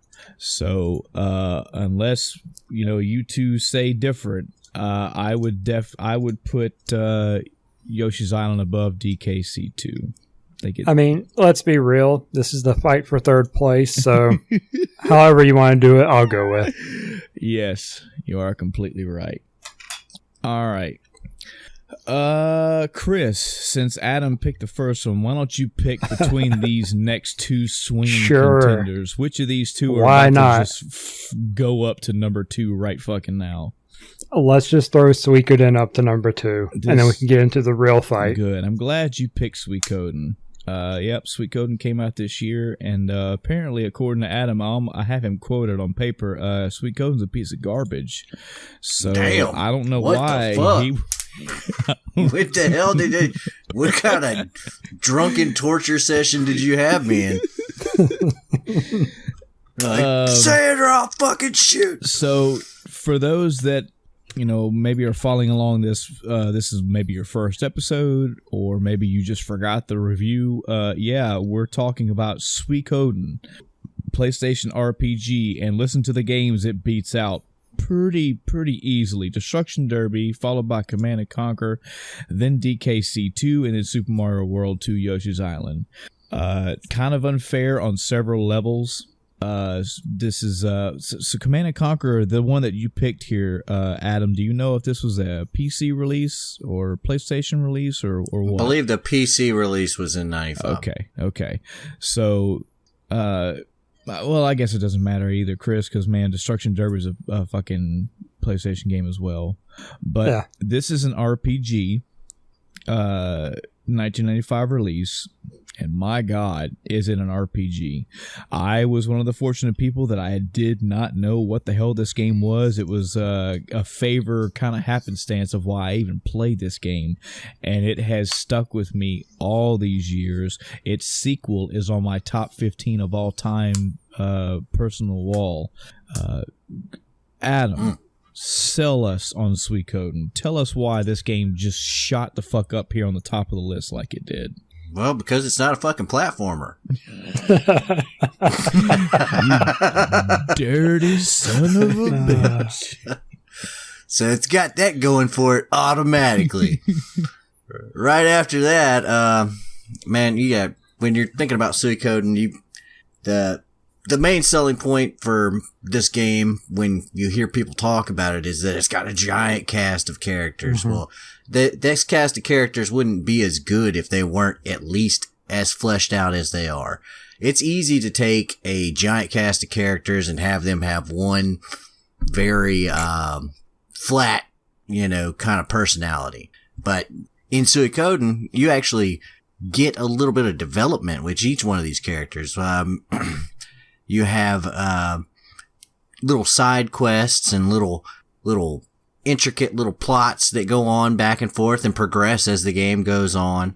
The game takes an interesting magic system, an interesting battle system. I name another game where you get 6 party members simultaneously, and combines that with some of the, most interesting and unique music that you can find. It hits on all fronts. This game is very memorable. It's got a very memorable story. It's got multiple ways of fighting, everything from duels to party fights to war fights. It's got betrayal, sadness, loss. You have the elation of victory. You have these funny moments with friends. The game is just awesome. Yep. Not to mention, it's got a couple of little side games thrown in there just to mess with you. And, it's really fun collecting. You get the kind of Pokemon vibe where you're like, I gotta find all these people to fill up this giant list of names. Mm-hmm. Gotta keep, I know there's somebody out there that I haven't found yet. Yeah. And, there's so much good stuff. And so much good stuff. On that note, something that I didn't even mention with the same thing with Yoshi's Island and DKC2 is that there are hidden things in Suikoden. There are story missions in this game. There are hidden story moments that completely impact something that happened earlier in the game. And if you do the right things and know how to do them, or you just do them on accident or whatever, you can get a whole new story thing unlocked. It can add a whole new ending to something that you thought was already finished. It is a stellar RPG. It is a masterpiece. Now, this is something I get that Suikoden is going to be a victim of its time. In time, Suikoden will be a victim of its time. We're gonna have RPGs in the future. Mass Effect is a good example. Persona 5 is another example. You're gonna have RPGs where you have more than 100 people that directly impact the story, and they have more than 5-6 lines of dialogue to fill it out. We're talking multiple lines. That era is coming. We don't have that yet. So, and even when we do, you're going to have to look back at Suikoden at the time it came out, when it came out, and take it for what it is. Yes, every character has a little bit of dialogue. That doesn't mean they get 14 narrative paragraphs of explaining, their backstory and their connection to 14 other random people. But they have enough, they took the time to flesh them out, to give you something to actually care about them, other than, hey, their sprite looks different than the townsfolk. Obviously, I need them. It's like, why is this cook here? Why is this blacksmith up in this place by himself? Why is this guy in this cave? He's like a fucking master magician. What is he doing here? They'll give you that. God, I hate that dude. From the music to the choice to have sprites for the graphics, the story, the multiple ways of battling, just everything about Suikoden. Yeah, I mean, if we're speaking just on Suikoden's merit alone, of course, it beats out all of these. Now, again, looking at Yoshi's Island, because I know a lot of speedrunners are gonna hear this and go, "You guys are fucking nuts." I get that it's 2 different genres. I do, and I know Yoshi's Island is good, but as far as a masterpiece of sitting on a throne of gaming greatness, Yoshi's Island deserves to be in the room. Suikoden deserves to be on the seat. That's just my opinion. But now we come down to the fun part of the night. The last game on the list for 1995, Chrono Trigger. Obviously, if you paid attention to anything, it goes in the number 1 slot. So let's just go ahead and end the episode. Hold on now. Hold on. If you've listened to anything we've ever said on any podcast before, that's out of me or Chris or Adam. We've even had specific episodes that have kind of dealt with this a little bit. Chrono Trigger is going to go to the top of most of these lists anyway. But once it gets to the top, we have to decide what is going to be the video game, the End of Time Cast Game of the Year for 1995. Is it Suikoden or is it Chrono Trigger? Now, Adam, I know we've had an episode kind of like this in the past. This is we've kind of been down this road before, but and a little behind the scenes for Chris. Unfortunately, he wasn't there, and I try to cut the conversation off every chance we got, so we didn't get too far. But Adam and I had a little bit of behind the scenes discussion about this shit, and I was appalled how easily you threw Suikoden off this ladder. You were like, no, Chrono Trigger just walks up and just pimp slaps Suikoden out of the way. I don't think it's that easy. I don't. It gets that easy that quick. Before I utterly annihilate you on this discussion, Chris. Okay. Chris, give me some of your personal thoughts on this fucking battle of not only 95 game, but RPGs. Yeah, so I have never played Chrono Trigger to completion. I have played it. Mm-hmm. But I have played Suikoden to completion more than once. I've 100% it. And overall, I'd say I enjoyed myself with Suikoden more. I get the good things about Chrono Trigger, but I haven't personally experienced them. So I'm a bit biased in that aspect, you know? Yeah. So I think if we're just being fair, if we're just only talking fairness, since Adam and I both have played both of these games multiple times apiece, it's going to be up to us brandishing blades at each other and coming to a decision. Honestly, Adam, I really didn't think it was going to be this way. I thought me and you were going to have like a slam bam discussion for about 20 minutes, and you were like, nah, man, Suikoden's fucking done. And I'm like, man, you can't dismiss that game like that so easy. Oh, I can. Chrono Trigger. I can. Then let's do it. Let's go. Because I've been waiting all fucking day. Give me I led off last time. Now it's your go. If we're going category by category. Okay, let's do it category by category. That's the best way to do it. Because this is something Adam pulled out of the woodworks. He remembered because Chris, I don't have a memory. He said that we already had this discussion before on a previous episode, as in me and Adam. It was our very first episode of the End of Time Cast. Actually, it wasn't. Zero was, but Zero doesn't exist currently. Our very first episode was top 5 RPGs. Now, funny thing about this is this was not a top.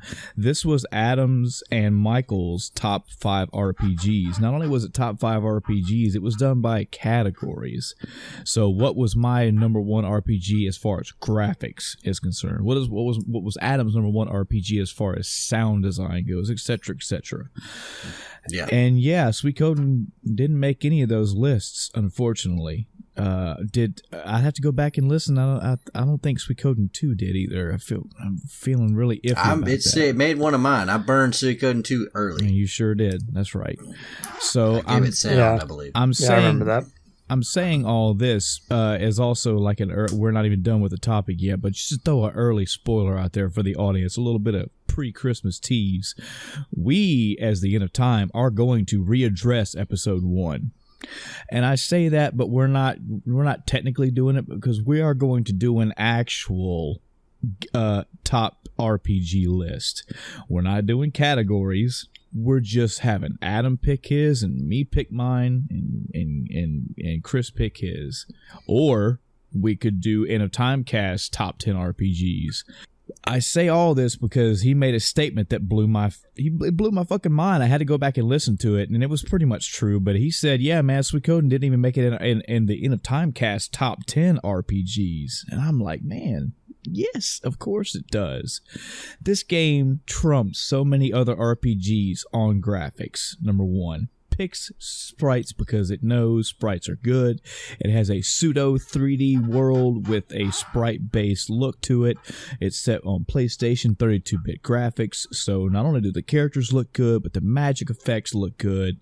The summoning effects look good.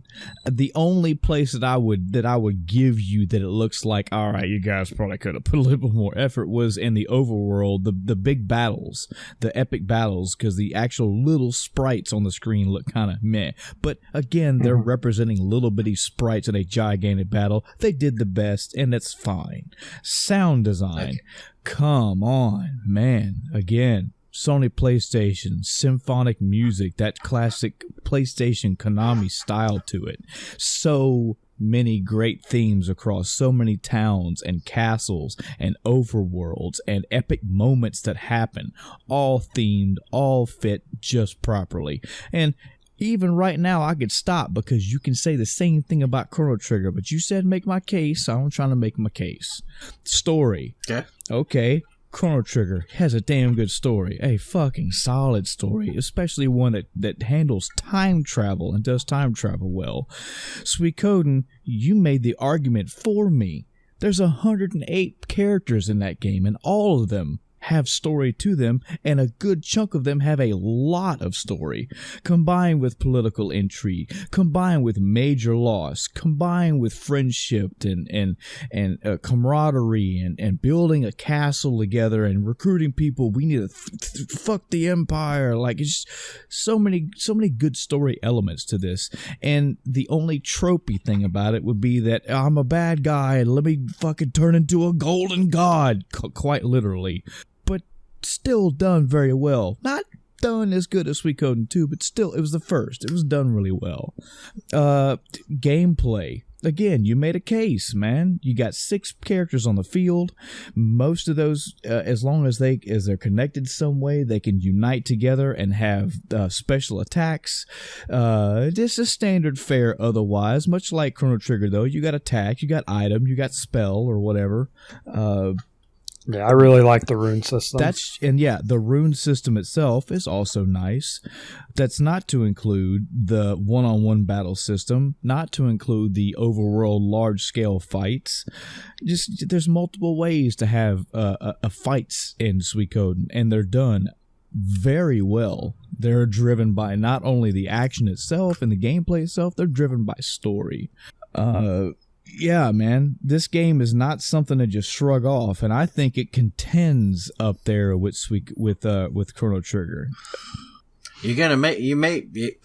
What you did is I'm sitting here with the pistol in my hand. You're giving it the puppy dog eyes, but I'm still pulling the trigger.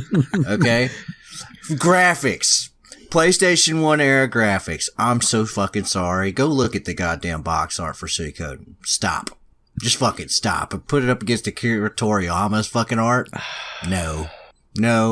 That's not even a matter of personal preference. Give it to 100 people. I guarantee most people prefer Akira Toriyama's style of art to that fucking monstrosity. And it popped up in every text box. Your disdain. In every text box. Your disdain is what I makes me have this. I have to keep this. I have to keep this fire, or I can't talk this shit. All right, so. Noted. All right, let's go. Fucking the goddamn graphics. Yeah, they're okay. Are they the best sprite-based graphics? No. In fact, you want to see the best sprite-based graphics? Look over to Chrono Trigger. That's a fucking... Breath of Fire 3's up there. You could fight that with Chrono Trigger. You can't fucking put Suikoden next to that shit. Oh, man. Okay. You couldn't even move in 8 directions in Suikoden. Good fucking God, man. You move at right angles. Mm-hmm. Okay. I mean, I love Suikoden. You gonna make me fucking shit on it? Yeah. The battle system. Really? So you can do unite attacks with 1, maybe 2, 3, 4 fucking, different little sets of combinations and stuff like that. And a lot of them are rehashes. A lot of them are. You got, every single one of the Smiths, if you bring all the fucking Smiths, jump up there and do the same animation one more time. They improved this later on in the series. They really did. And it's fucking great. But it compares to fucking Chrono and Frog doing like 4 or 5 different moves together each. Mm-hmm. and each of them fitting their personality. Okay, Chrono and Luca, Chrono and Meryl and Luca, and you get into Robo and Ayla, and fucking just different little combinations of them back and forth and sideways. Chrono Trigger encouraged experimentation in its battle system. Mm-hmm. Oh man, sound. Suikoden is awesome. Chrono Trigger is legendary. I hate it. I hate that you're making me fucking shit on the Ford Mustang because you put it up next to the Bugatti, man. You made this conversation happen. I'm making you do this because of the way that you portrayed yourself whenever you. Oh man, it fucking sucks. If you put these two side by side, if you put them next to each other, I'm going to do this. I have to. I have to do it. It's slapping the piss out of it in every fucking category. No, they look every at each single other. Category. They look at each other, and Chrono Trigger goes, "Bruh, I got you beat, man. I know you do, but I put a hell of a fight. Yeah, you did. You put up a goddamn one of the worst did fights good, I've little had. pig. Blam!" And you're like, no. Chrono Trigger walks up and goes and blows Suikoden off into the galaxy. Oh, like, but it's not that because easy. It's not. It's that easy. because you're looking at 8s versus 8s in every category. 10s in some places versus 10s across the board. No, this is how I'm looking at it. I'm looking at it when you look at you can't even remember that you couldn't walk at fucking diagonals in Suikoden until I brought it up. Okay, you think about the way that characters walk, like with a fucking stick right up their ass. Right up their ass. There is no dash unless you go get a special rune for it. I want you to know. No. I'm gonna keep bringing these fucking terrible things up. Okay, go. We'll keep doing it. Go. All right. Fucking a lot of the characters, not all of them, a significant amount of them are fucking retarded. The elevator guy. Do you remember the elevator guy? Tell me the backstory of the fucking elevator guy. He likes to build elevators. I see you have something that can have an elevator built in it. Chris, this is where I have showed up. This is where I am in life. I'm getting shit on because of the fucking elevator guy in Suikoden. You know what? I'm just sitting here caressing my Suikoden hoodie and just letting it, wash right over me. I'm looking up over at my Suikoden 2 copy that I have sitting right across the fucking thing from me. And I fucking love it. But you know what? I'm not letting this go. Oh. Chrono Trigger is so much better of a game in every category. Oh. Every single category. And it's because you're looking at if I could say what? If you could just say better instead of saying so much better, as in it's like millenniums above. What you're looking at is a fucking masterpiece. A masterpiece in graphics, a masterpiece in gameplay, a masterpiece in music, and fuck, you want to get into the story? Fucking New Game Plus came from Chrono Trigger. It had fucking 12 different endings. Yeah. 12 different outcomes. Mm-hmm. What were the different outcomes in Suikoden? You get two. One. 2 is better. 2 is better than fucking goddamn 0. Okay, 2 is better than your standard. Oh, it just ended this way, But it's just it's Chrono Trigger. When I look at Chrono Trigger, it's just like, man, I have to fight. I have to make sure that everybody knows that this game is one of the fucking legendary games that's going to be like, hey, you got to knock me off the fucking pedestal. And Suikoden comes up to the pedestal and is out of gas when it gets there. And it looks up and it goes, man, this is where I stay. I want you to know, and I want you to let me finish this whole statement because I want you to know this. I want you and Chris and the audience as a whole to know this. I'm sitting here in this chair. Directly to the left of me on my wall, right next to me, is a wall of my top 15 games of all time. Chrono Trigger is on that wall. Suikoden is not. Suikoden 2 is. By that technicality, and no, I'm not done yet, by that technicality, I'm putting Chrono Trigger over Suikoden. That's number 1. Number 2 is for all the reasons you said. I will say, not to the extreme degree you do. I agree with what you're saying. Chrono Trigger is a masterpiece. It is everybody from China to America. Stop. Here's an RPG. You're welcome. masterclass of a game. But number 3, I already picked Chrono Trigger to be number 1 for my year. I just wanted the world to hear you shit on Suikoden. That's right. I wanted everybody to hear you come out here and put Suikoden in a mop bucket and slob it all over the ground. That's right. Fuck this game.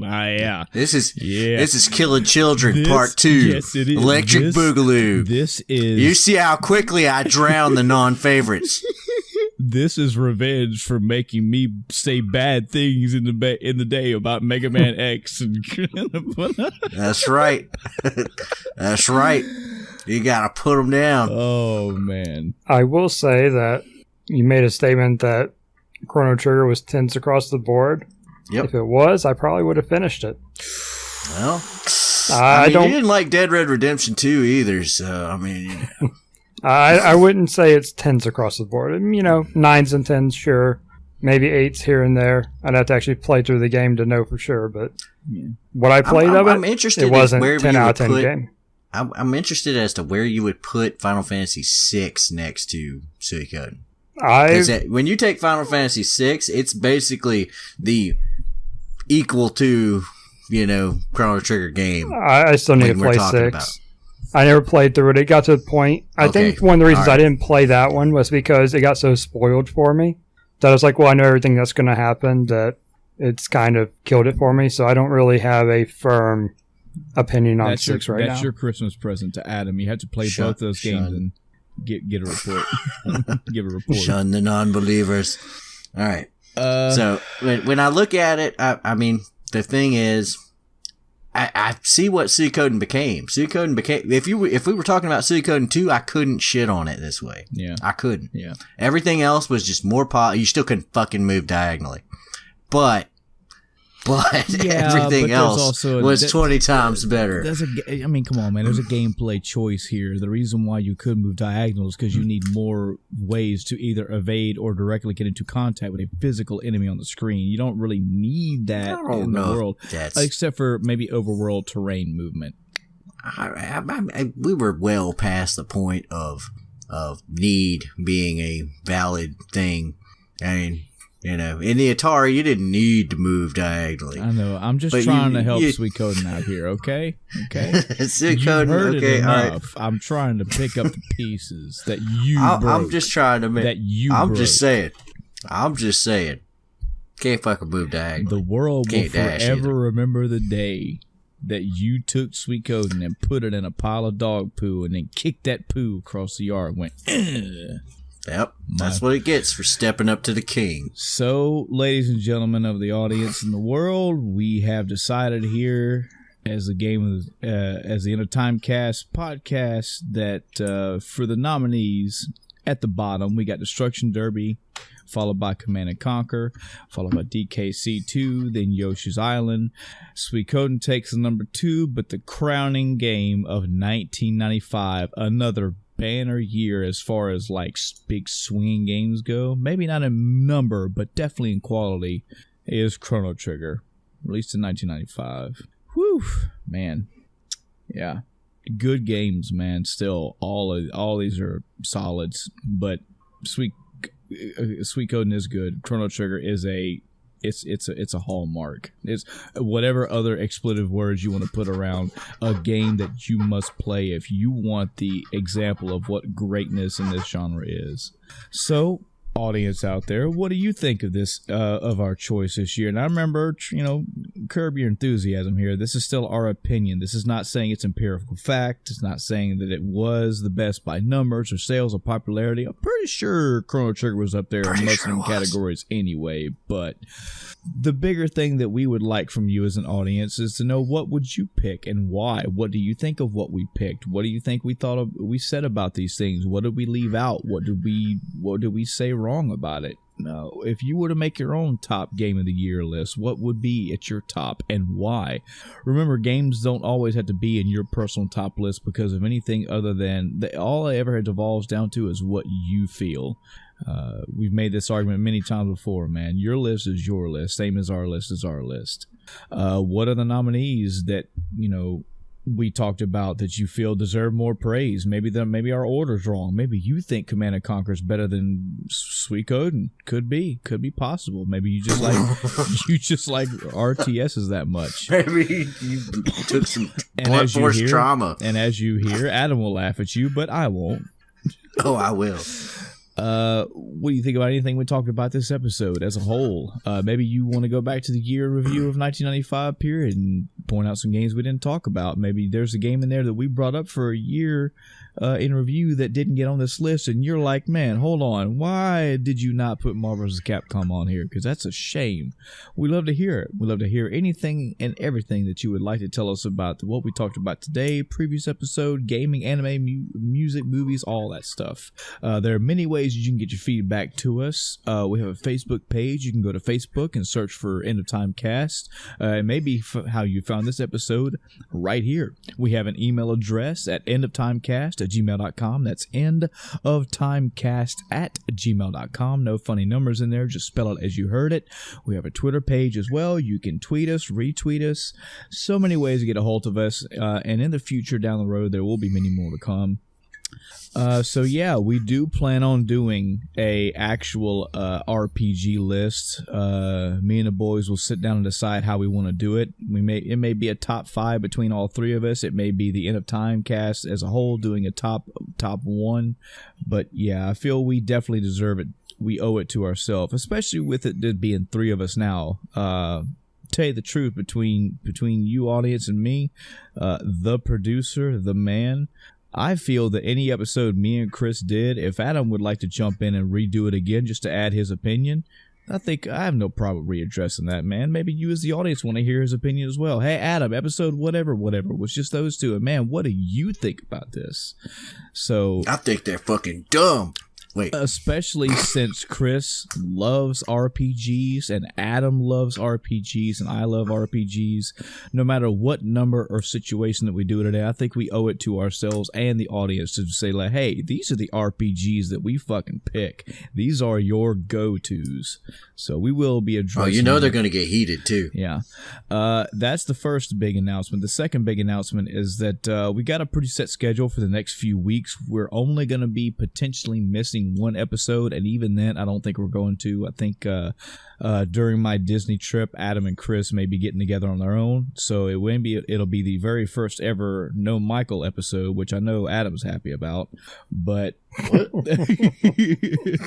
somebody that can't be there to tell him he's wrong all the time, but I'll let Chris do that. The show will go on. We're pretty much set in stone for the dates, but we have plans in the work for next episode to be actually live here at my recording studio. It's going to be all 3 of us for the first time ever actually in the same room doing a recording together. And yeah, we're planning on that topic being it. We're gonna sit down and discuss our RPGs of all time and come down to some kind of concise list for you, the audience. It's gonna be very interesting. It's gonna be kind of cool having all 3 of us in the same spot.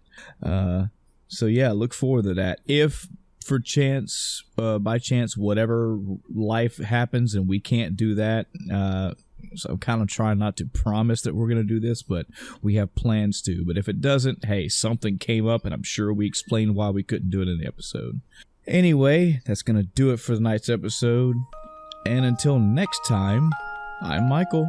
I'm Chris. And I'm Adam. Good night, everybody.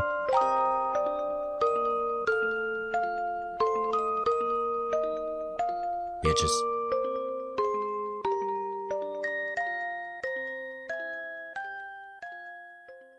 I love Suikoden. You gonna make me fucking shit on it? Yeah.